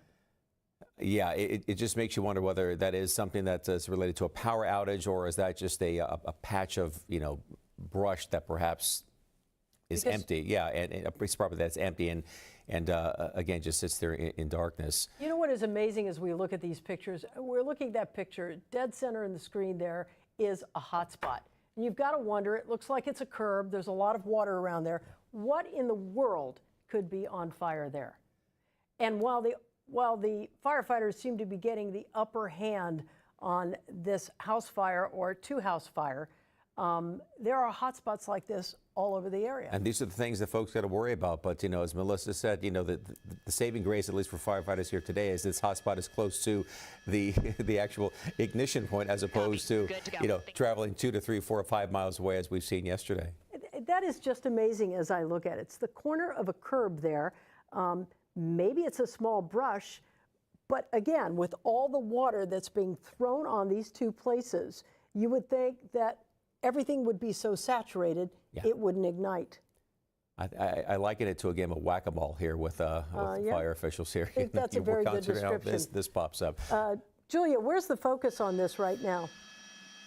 Hey, Colleen, we're back with you now. Lost IFB in my headset for a moment there, but look at what's burning here. I'm not sure what that is. It's probably dry brush, even though most of this area, most of that front yard is now saturated with water. I think the focus of this firefight is still going to be to the east, to the right of this first structure. You see where they're shining that flashlight? They're probably trying to figure out and strategize how they can ensure this fire does not spread to neighboring structures. If you look at the roof of this home to the right, it looks like that might be igniting. Yeah, that's going up in flames now. I can bet we're going to see additional water directed here, possibly a water drop from helicopters still flying around this to try and get this under control. But over on the left, the two structures that were burning when we pulled up 30 minutes ago, that seems to be burning out now. So if they can surround and drown this and stop flare-ups like the one we're seeing right now to the right of your screen, this could be under control in a healthy amount of time. That is good to know. It is 10 o'clock. It is Wednesday night, and this is continuing coverage of the devastation that hit Southern California over the past couple of days. We started this journey 11 o'clock yesterday. We've been on the air for 35 hours. That was with the Palisades Fire, and since then we have seen multiple fires throughout different parts of Southern California. This latest fire here in Studio City on Sunswept and Veneta, what we believe to be calling a 4-story structure smack there in the canyon, and again, part of what we looks to be a very dense neighborhood here on Sunswept and Veneta. We have covered several fires today. You mentioned the Palisades Fire, which is still going strong, no containment there. The fire in Altadena called the Eaton Fire 10,600 acres burned there. 5 people lost their lives there. No containment to the best of our knowledge on that one as well. But a success story this evening, and that would be the Sunset Fire that broke out at about 5:30, I believe, this evening. Yeah, caught our eye via News Chopper 4, and we just got word that this is now in what they consider mop-up mode. So obviously something to keep a very close eye on. But again, now probably diverting much of their resources to other parts of Southern California. As we look here from Studio City, we see a number of ground units here. In fact, we saw a couple of water drops not too long ago. Julia Dang live for us in News Chopper 4. Julia, again, we continue to keep a very close eye on this fire here. We believe a 4-story structure. That is correct. LA County Fire, Michael, confirming it was a 4-story home that collapsed when we got on scene. This is not related to the Sunset Fire. This has nothing to do with the Hollywood Hills fire we covered earlier today, but now in mop-up mode, meaning this is under control. There were no forced evacuations here. Hopefully residents can come back in tomorrow. We're not hearing any reports of injuries, no fatalities confirmed here. So we are going to pull out of this shot, and we're probably going to head back east and check out the Altadena fire, the Eaton Fire, still burning out of control. All right, Julia Dang live for us there at News Chopper 4, as we, of course, will keep updated on this particular fire here. But we want to bring in Melissa McGee here right now because, again, we talked about the winds in this particular area. Right. And, you know, they're obviously not as strong as they were last night. And again, this is a saving grace here for those firefighters. Yeah, absolutely, Michael, in the situation with the sun-swept fire. And we know, and we've got confirmation that these two are not related. These two in the sense that we've got the Sunset Fire and the Sunset Fire, but they're not too far away from each other. And the winds with the sun-swept fire, they are close to Studio City. They're moving toward the north and west. As we look at relative humidity across the region, relative humidity in the teens and the single digits. So even though the winds are not as strong as they were last night, in fact, we heard that gentleman say it's barely breezy outside in the valleys right now. The issue is that it's still very dry, so that's a concern. And where that fire is burning with the sun-swept fire, it's kind of a bit of a mouthful. Where that fire is burning, there's a lot of vegetation, so that's going to be the issue. And like we were seeing some of the images, there are a lot of different hot spots, even though they're starting to get more of a handle on the fire there. There are a lot of different places that they need to watch very carefully because we're dealing with a lot of dry vegetation. And as we've been seeing all of yesterday, it does not take a lot for these embers to get pushed and fly away from the initial ignition source. So we're watching that very closely. I've got my colleague meteorologist David Bigger. I don't know if he could put some of my graphics into play for me because we're tracking not only just the sun-swept fire, but the Sunset Fire and all of the other fires here across much of Southern California. So we're tracking this, and we also have other fires that were moving in across areas in Eaton, as well as the Palisades Fire as well. So if we could just advance here, you can see we do have winds that are fairly light. That's great news. Red flag warning is starting to be extended until 6 p.m. on Friday. Even though the winds will start to move on out, it's still very dry. So elevated fire threat is out there as we go throughout the rest of our week here. But I want to show you what's to come as we continue on with tracking the fires across our region. David's just behind the scenes. He's doing what he can. We appreciate the assist here, Dave. As we look at wind gusts futurecast, you can see 7 o'clock in the morning on your Thursday, we are tracking another bout of Santa Ana winds. Here's the caveat, and here's the good news with the Santa Anas that will be on the way. They will not be as strong as they were yesterday. They won't be as strong as they were last night. If you look at the colors alone, when we've got the yellows and the oranges, and we've got the scale here on the side of the screen, that's winds gusting anywhere from 30 to about 40 miles per hour. Then you see the purple here, and those are some gusts anywhere from 40 to 50 miles per hour. So just some isolated gusts, nothing like what we had earlier across our region and even yesterday here in Southern California. We'll continue to advance this as we get into our Thursday afternoon. Again, those gusts will continue out of the north and east, and this will be a factor even as we get into our Friday, which is why that red flag warning will stay up across our region. The winds will exit, it stays dry, and even with the sun-swept fire there in Studio City, even though it's very light in terms of the winds, it's dry on the ground, and we're starting to see those hot spots. That vegetation helps to spread out the flames. So we'll track this and all of the conditions outside as we go throughout the rest of tonight. Michael and Colleen, I'll send it back over your way. You know, Melissa, we were talking about that fire in Studio City that we've been covering. We just got an official word. They are calling this a knockdown. I think Michael called it just a moment ago. 50 firefighters put out this fire. No injuries reported, but it did extend, as we saw, into the surrounding brush and vegetation with several small spot fires. And so that one is done. That one is off the books, so to speak. That's great news. Michael and I have been talking about, yesterday there was a prediction that the forecast that the winds would be stronger in the OC and the Inland Empire today. Did that ever manifest itself? Yes, it did. In fact, we did have some winds earlier today up to 90 miles per hour in Fremont Canyon in Orange County. I saw some gusts early this morning in Irvine and Santa Ana, gusts up to 60 miles per hour. Thankfully, as far as we know, we did not have any reports of any fires in that region. But yes, the winds were strong even across areas in Orange County and the Inland Empire as we moved through the overnight hours and early this morning. So everybody kind of got in on the wind activity. I think the concentration the past couple of nights was out across areas in LA and Ventura counties because we were tracking these devastating fires across much of our region and the fast spreading fires too. All right, so looking ahead, Melissa, over the next 24 to 48 hours, I know that red flag warning is going to remain with us at least through Friday morning, possibly into Friday afternoon. Right. So what are we looking at here? For the rest of tonight, we'll have winds gusting anywhere from about 20 to 40 miles per hour. And then there will be some isolated spots that will be locally higher than that. But overall, in terms of the gusts, those are starting to diminish. We've got the high wind warnings. Those have expired. They expired 4 hours ago, so that's great news.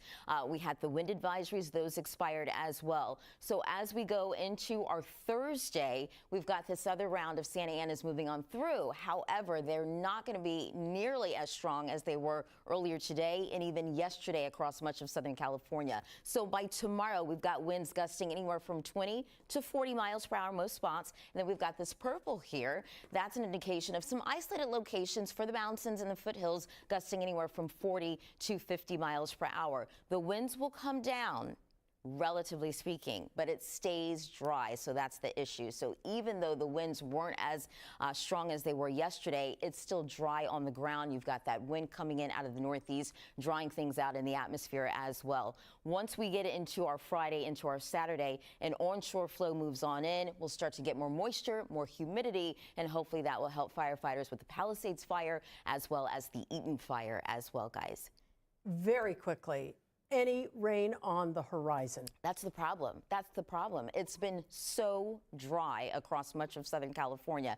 No, to answer your question, unfortunately, Colleen, there is no rain in our forecast over the next 6 to 10 days. In fact, looking at the Climate Prediction Center across much of the West Coast, we've got below normal conditions across our region. Thanks so much, Dave.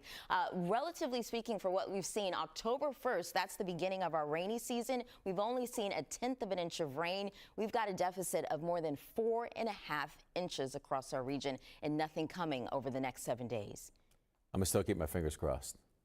And the toes, too. Okay, toes, too. All right, Yeah. Melissa, as always, appreciate it. Thank you.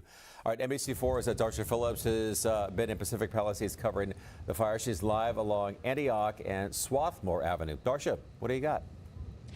Yeah, we're right in the heart of Palisades Village, and I know that you guys said that those other fires have been in the mop-up stage. They're off the books. Let me tell you, folks here in the Palisades would love for this fire to be at any containment, and they would love this fire to be off the books, but that is just not the case. You might be able to hear it right now, but the wind is whipping. It's not as strong as it was last night, of course, but we are feeling some pretty sustained wind gusts here. That's really very frightening for a lot of folks and even the firefighters, because we are not able to walk around too much here because the signal is hard, but we have. All right, we apparently have lost that signal there, but I think you got the gist of it. The winds have died down just a little bit in the Palisades area, and what was it, close to 16,000 acres burned so far. Are you back with us, Darsha?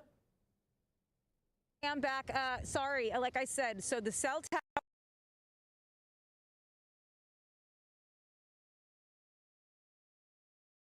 You guys pretty much probably saved at least your deck. At least.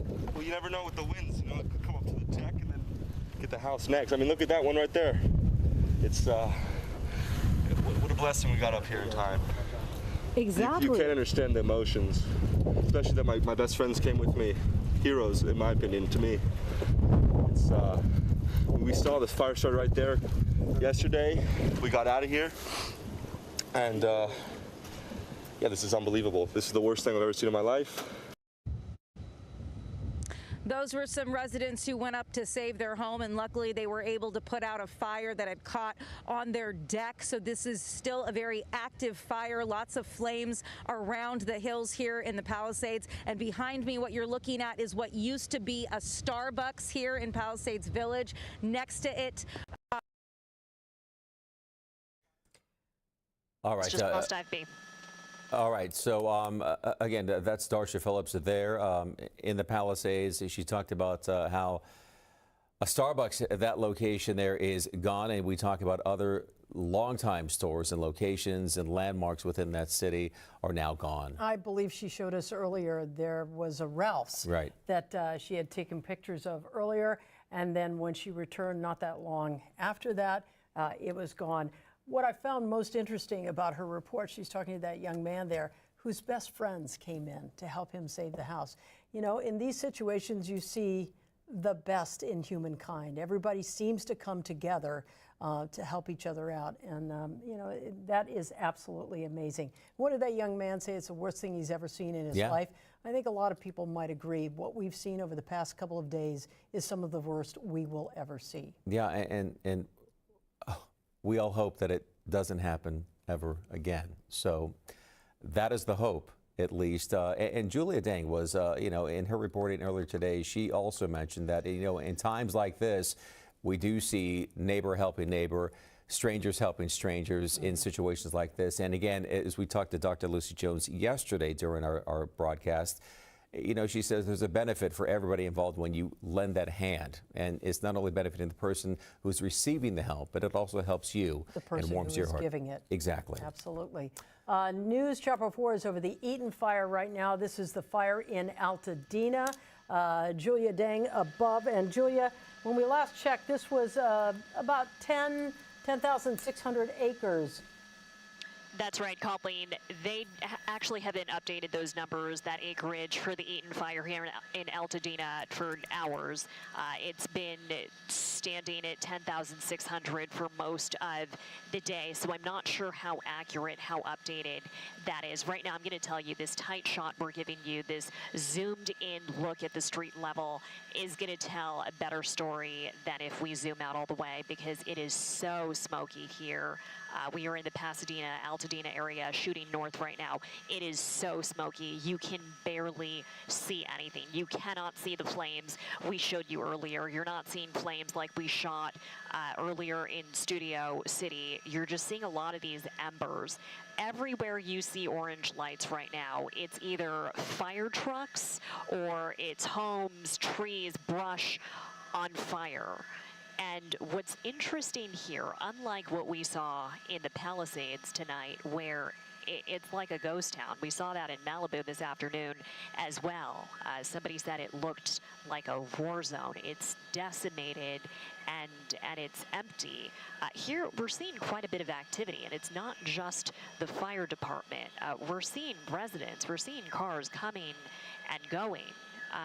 This evening, we saw people getting out of their cars, walking into homes. So in a way, this is kind of like the stories of community and humanity and neighbors banding together that you were just talking about. But look at this. I think I'm seeing a car driving through this neighborhood. And these are areas that were under mandatory evacuation orders.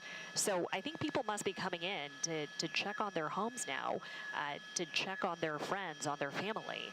And up here in News Chopper 4, I mentioned my pilot lives in this area with his family. He was doing that as well, you know, flying through here. He wanted to see if his neighbors, if his friends and family, if their homes are still standing. I cannot begin to imagine what that feels like, to not know, especially with these conditions changing so quickly and fires still spreading so quickly. You know, Julia, we talk about sort of the enormous nature of these fires here in Southern California, and at the press conference here this afternoon, specifically on the Eaton Fire, you had, you know, the mayor calling this a tremendous tragedy. 100,000 people under mandatory evacuations, and then you add to that 100,000 more have been warned to evacuate if deemed necessary. We look at what's going on here right now. How would you characterize the fire here right now and, again, its rate of spread? I would say this is unpredictable. We just don't know what the night holds here in Altadena. I can show you what I'm seeing from up above, which is little spot fires everywhere. Everywhere I turn the camera, you see those orange lights. Those are homes. Those are businesses, those are livelihoods up in flames. So even though the winds have died down here, they're not out of the danger zone yet. So people who are coming back, I sure hope they realize the risks they are taking. I mean, we're thousands of feet above this, but we're still in a cloud of smoke. I can taste it. We've got soot covering the camera operator in the back. This is unlike anything I've covered before. And Michael, something else that came up during that press conference that really struck me, and we've been hearing chatter about this all day, not just in Altadena, but in other communities affected by wildfires. There's looting going on. I mean, several arrests have already been made. There have been additional reports, and we heard the LA County District Attorney is gearing up to issue a press release and to take aggressive action on this. But you can't help but wonder when you see activity in a danger zone like this, is it neighborly activity or could it possibly be criminal activity? Catherine Barger, LA County Supervisor, during that press conference, she said, and I'm quoting here, the full weight of the county will come down on those who choose to loot. Again, and we've heard of 3 arrests so far. 3 arrests, according to Sheriff Luna earlier today. Do we still have Julia with us?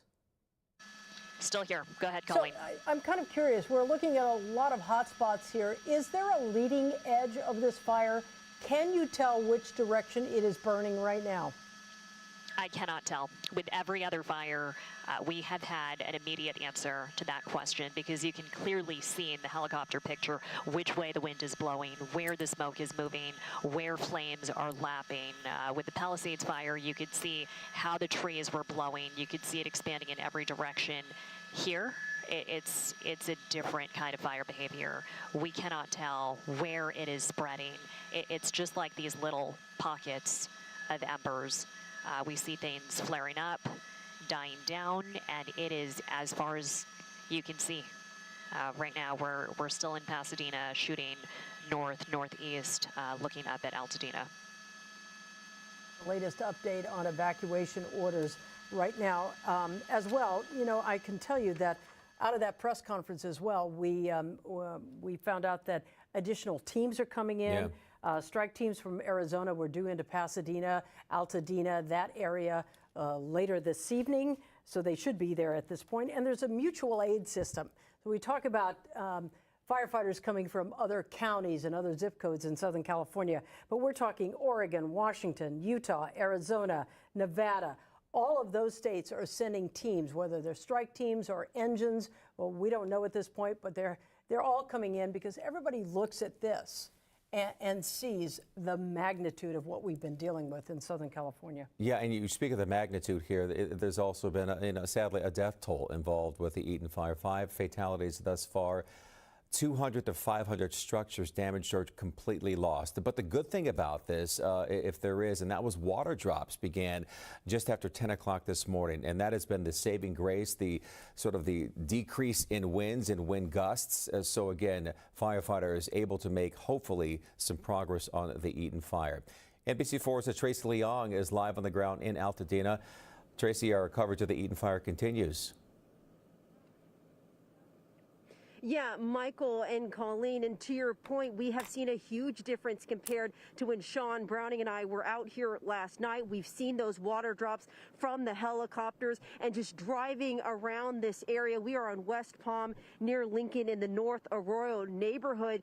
We have seen a lot of resources. We have seen crews on a lot of these different streets that we are driving through, very different from what we saw yesterday. If you remember, I was telling you I didn't see any crews for sometimes blocks, and we would drive and just see homes burning down.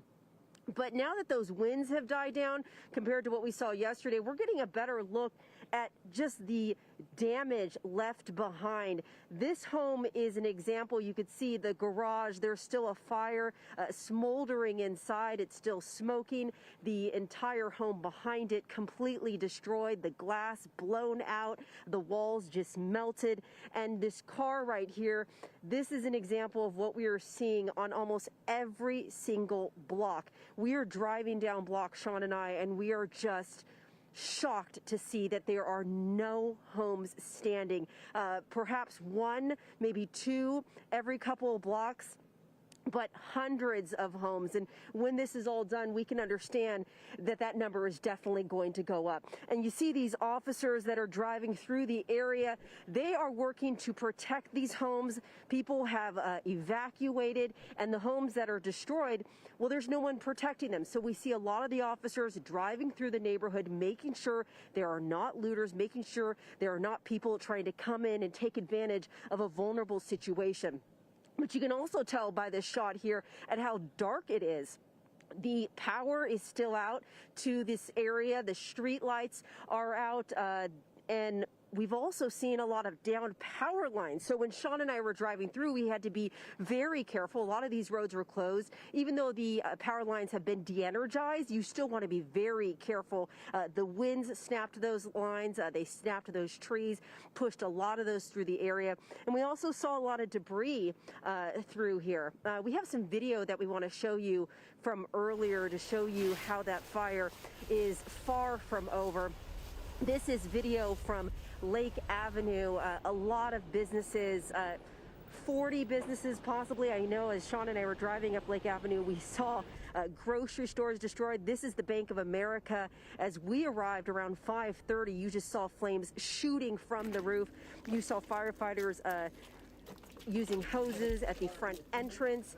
And then you also saw people like this that were trying to water homes next door. They were trying to water some of the hot spots to save what was left, to keep these homes that had not burned down safe. That is something we are seeing tonight, that people, even though they have been ordered to evacuate, Michael and Colleen, they're coming back and they are trying to save what is still standing, because this fire, as far as we know, there is 0% containment. And while we don't see any active flames and the winds have really died down compared to what we saw last night, it does not take a lot to move the embers from the fires that are still burning.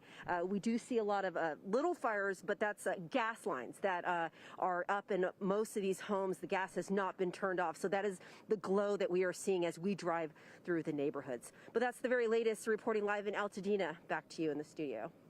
Are you also seeing a police presence out there? We were talking about the arrest of 3 looters earlier. Earlier, when I was driving in an area, I saw black and whites, officers sort of patrolling out there. What are you seeing? Any of that? Yeah, just as you mentioned that, Colleen, another officer drove by us. We are seeing that. We see it on a lot of blocks as we drive through. We're actually seeing more officers than fire trucks, which is very good news, because these areas, no one is here. Most people have been ordered to evacuate, and if the homes are burned down, there's no one protecting these properties. So that's the good news out here, Colleen. We are seeing a heavy law enforcement presence. And again, it's worth mentioning here that the Sunset Fire is in mop-up mode, and Robert Kovacic tells us that the LAPD will be out in Upper Nichols Canyon checking IDs and trying to keep looters out of that particular area as well. So Speaking of Robert. Yeah, well, it's like magic. Robert Kovacic live for us there in Studio City, just off of Ventura Boulevard. Yeah, Michael, Colleen, unfortunately, these fires are starting to appear a bit like magic, unwanted magic. And we are about 2 miles away from where we last saw you with the Sunset Fire. This is another fire, very difficult to access, which is one of the reasons that we are down below.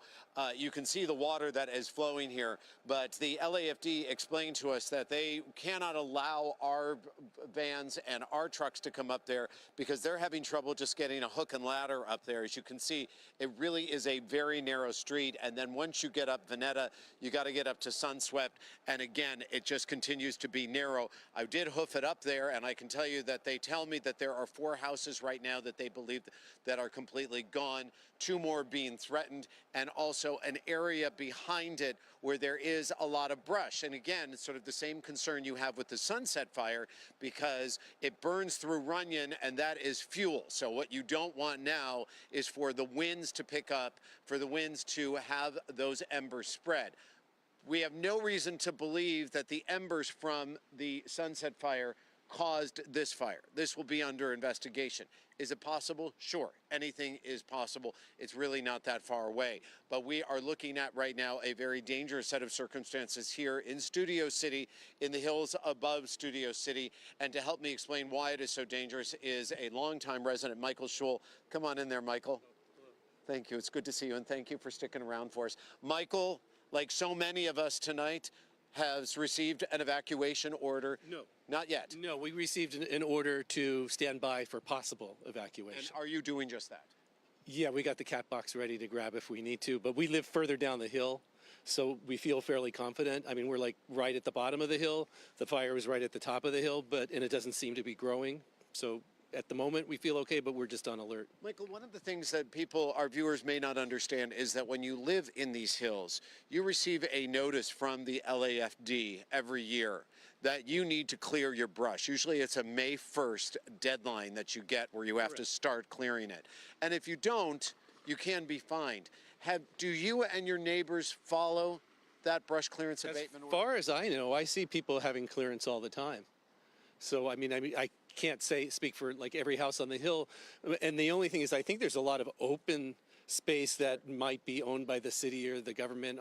I'm not exactly sure, but there's a lot of open hill, just like in Laurel Canyon and everywhere. Well, you know, in these areas, they cherish their open space. We vote for this open space. We try to keep this open space. But of course, this can also be very dangerous. Well, it's great to have that, especially for our wildlife, but you never know what's going to happen because when we have the rain that we had last year, and now we have these fires, there's fuel to burn. Tell me about how you learned about this fire. You and I were talking about that. You thought, okay, we're out of the woods here as far as this wind event is. I've had friends and relatives call me all day, and I'm like, oh, we're fine. We're far away from the fire. And then I heard on the news that it was like hitting Laurel Canyon. My partner called me. I came home, and it still seemed okay, and then all of a sudden I heard 6 fire trucks go up the hill. I heard 1 fire truck go up the hill. I looked out the window, it's another one. I'm like, oh shit.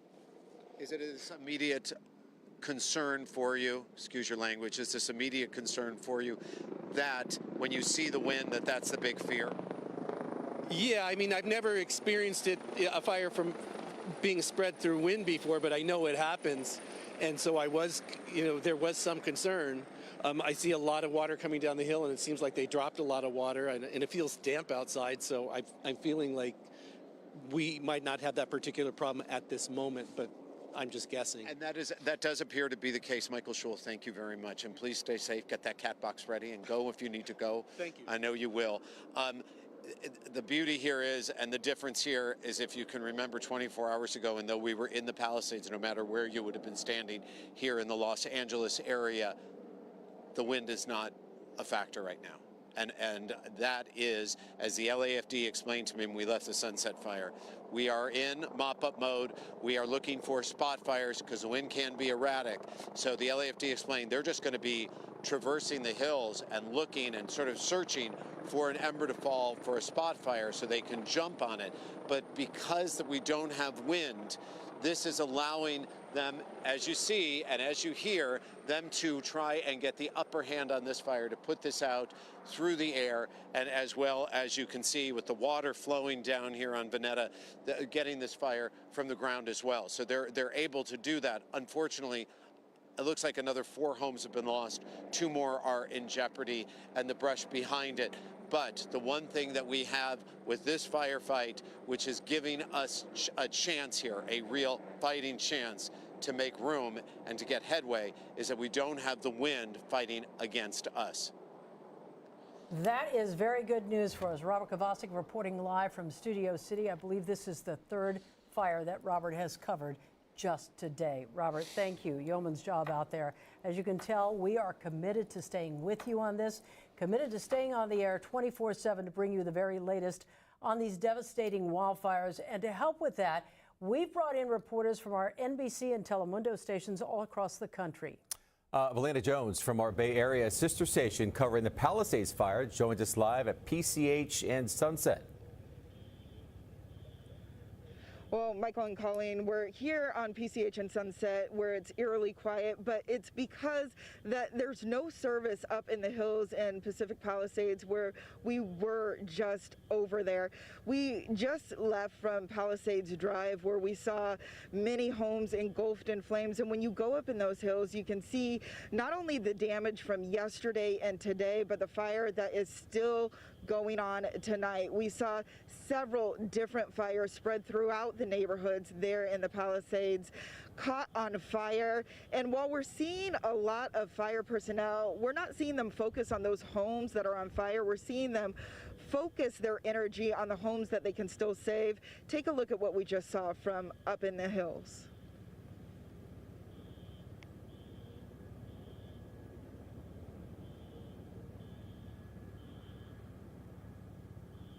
Valena, we're apparently having some problems showing that. Can you just tell us what you saw up in the hills there and give us your exact location?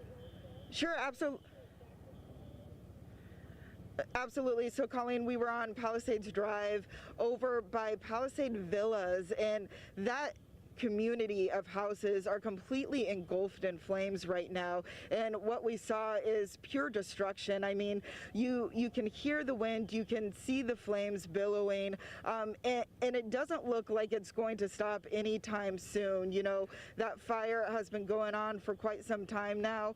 It does not look like it's dying down. We could see some of those structures, little pieces of the structure still standing, but most of it is completely gone. And we've gone through different neighborhoods through the Palisades here tonight and throughout the day. And what we're seeing, aside from the homes that have already been, down to the ground because of the fire and diminished to rubble, we are seeing new fires here tonight as well. And aside from that, with the wind, the embers are going to different locations throughout the area and starting new fires. And so, you know, we were here earlier in the daylight when we got to see some of those homes, some of the homes that have actually already been burned, but we saw the fire starting to pick up again as winds picked up in this area. And so the fire is still going here tonight. Again, service is bad up there, but what we're seeing is definitely several different fires throughout that neighborhood, Colleen and Michael. All right, Valena Jones from our Bay Area sister station. Thanks so much for giving us an idea of what is still going on. A lot of cell towers were lost out there in these fires, and we're doing our best to bring you the coverage out there. But again, 16,000 acres burned so far, and they still don't have a count on the number of homes lost. All right, let's bring in meteorologist David Bigger. Obviously, we've continued to talk about how dry it is out there. We, of course, are talking about how the winds aren't as strong as they were last night and, sort of forecasting what's happening over the next 24 to 48 hours. So we're still going to see some offshore winds over the next 2 days or so. It's just they won't be as intense as what we had last night. And you can really see that difference if you take a look at a couple of different things. First of all, our observation sites, which I'll show you in just a second. But also, if you take a look from satellite, we've been showing you this kind of throughout the coverage of this, all the fires across the region. This is what we call fire temperature, where the brighter the pixels are on the screen, the more intense the fire is burning. And I had to put a little arrow pointing at where the Eaton Fire is, because it is here. It's very faint. It's hard to make out, but it is still burning. But the fact that it is not a bright spot on this map shows the kind of difference that it makes not having very gusty winds. It's essentially a lot of smoldering with some things burning, but not widespread active fire happening. Around the Palisades Fire, you can still see it is pretty bright, not as bright as it was last night, an indication that it is still burning actively, but not as intensely as what we were seeing when we were having our 60 or 70 mile per hour wind gusts during the overnight period last night. I wanted to zoom in on a couple of areas. We also have been making some updates to some of our fire perimeters. We have gotten a few updates from the fire crews. So first of all, for Malibu Creek, for Santa Monica Mountains, are two observation sites that are in the upper elevations of the Santa Monica Mountains near the Palisades Fire. We've been still seeing gusts in the 40-50 mile per hour range. That has not changed over the past couple of hours, so that is why we are still seeing some very active fire around parts of the Palisades. As you take a look around Topanga Beach, you can see that the wind gusts are more in that 20 to 30 mile per hour range, and we've lost the gusts once again around Santa Monica, so a sign that the winds are still relatively light with only the occasional gust. One other interesting note, I was actually taking a look at this perimeter as I was putting it together, and I noticed right about here, we were wondering about how far west it had gone. This is right where the Franklin Fire burn scar starts and extends out toward Malibu. You remember that one that burned through the Pepperdine area? That burn scar might actually be the edge of this one. They may have allowed that to burn out to that because essentially that vegetation is already burned. And I noticed that that outline matched right where the Franklin Fire was. Let's go ahead and talk about the Eaton Fire now. We officially have our first map here of it on our system. First of all, it is calm conditions essentially across the entire region. Eden Canyon Park, the only spot showing maybe about 4 mile per hour winds. But you can see how far this is burned out of the San Gabriel Mountains into Altadena itself.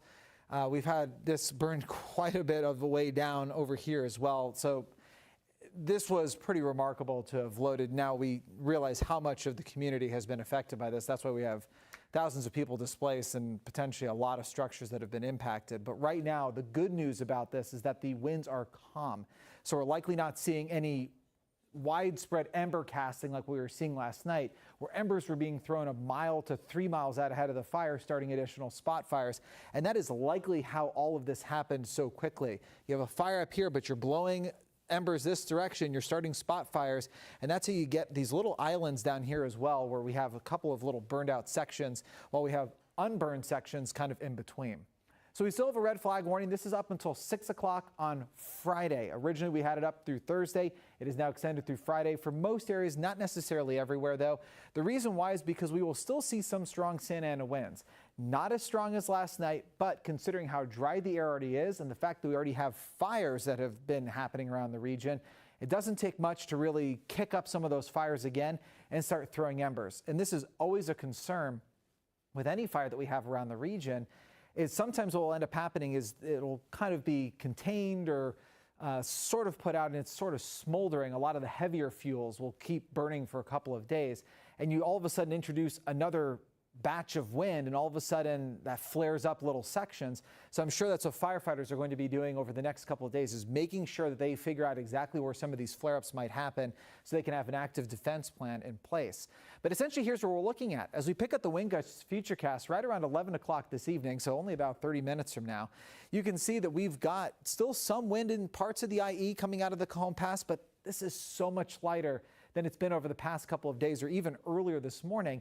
But I want you to see what happens as we go through the rest of the overnight and head into Thursday. So still pretty quiet for the early morning, but as we get into the afternoon, it gets gusty once again across the Inland Empire and Orange County. And I'll show you LA County and Ventura County in a second.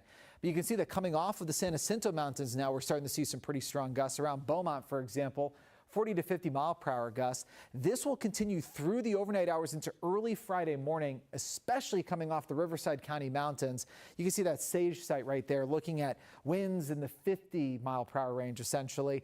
But the good news is that as we get into Friday afternoon, a lot of this will shut down. We get a bit of an onshore breeze as well. And by the time we get to Friday night, this is why that red flag warning expires at 6 o'clock. We are essentially done with the winds around the region. We get a couple of days break, before we might get another round of winds potentially coming our way as we get into next week.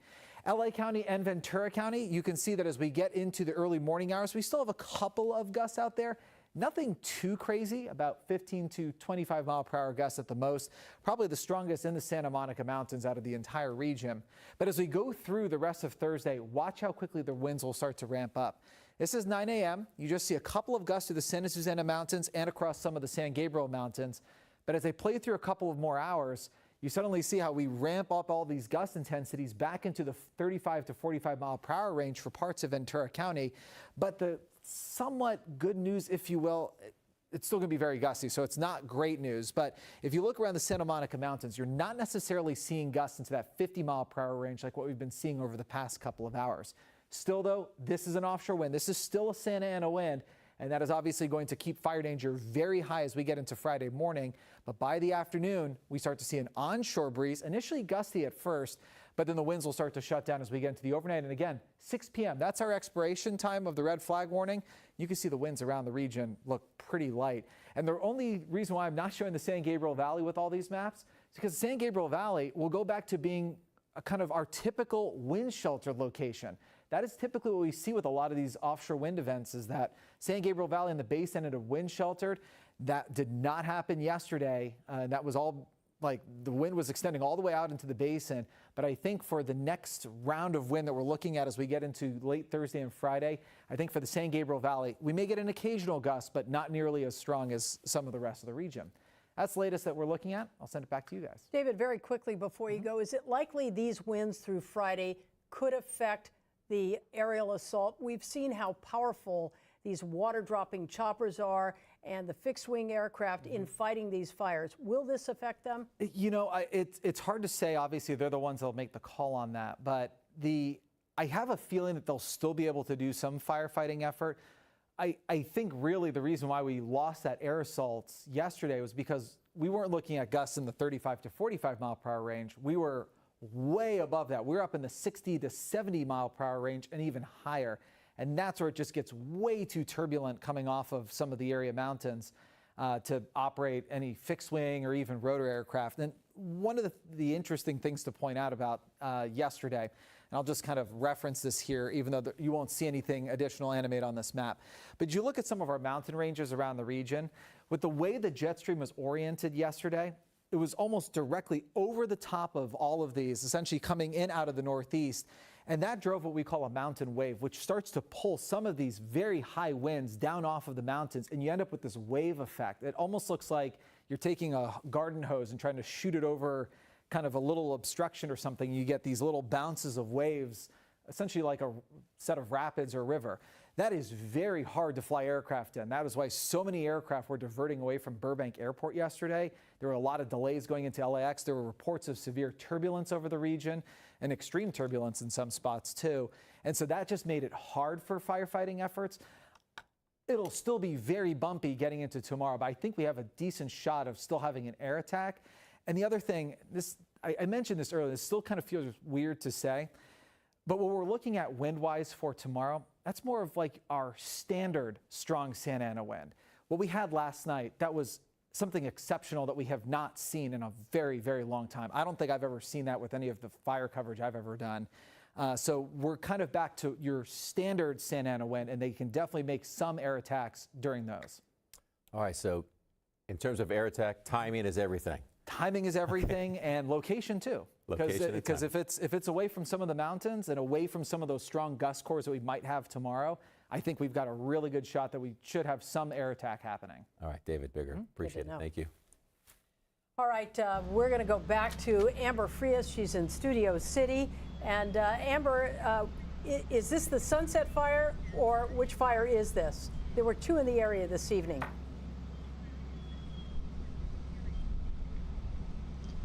This is up in the hills in Studio City, Colleen. And you know what?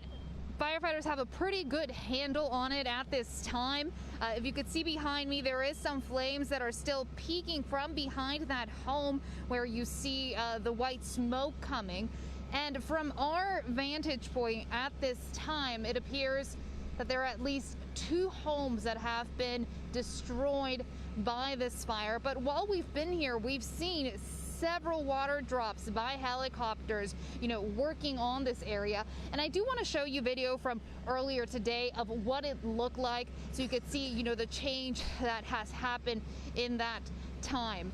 Now, most people in this area appear to have left, walking up these roadways and driving up here. It appeared very quiet, very little cars. We did speak with one man who lives in one of the homes that is right behind where the fire is burning right now. He told me he went ahead and evacuated his family, but he wanted to stick around a little bit and just keep an eye on his home.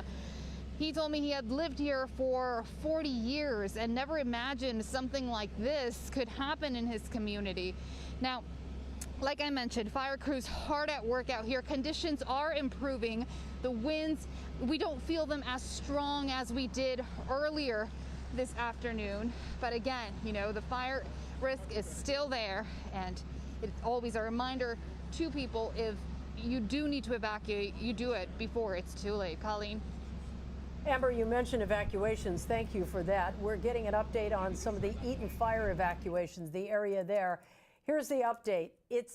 The evacuations now include the area north of Orange Grove and Rosemead Boulevards, east of Lake Avenue, and west of Michelinda Avenue as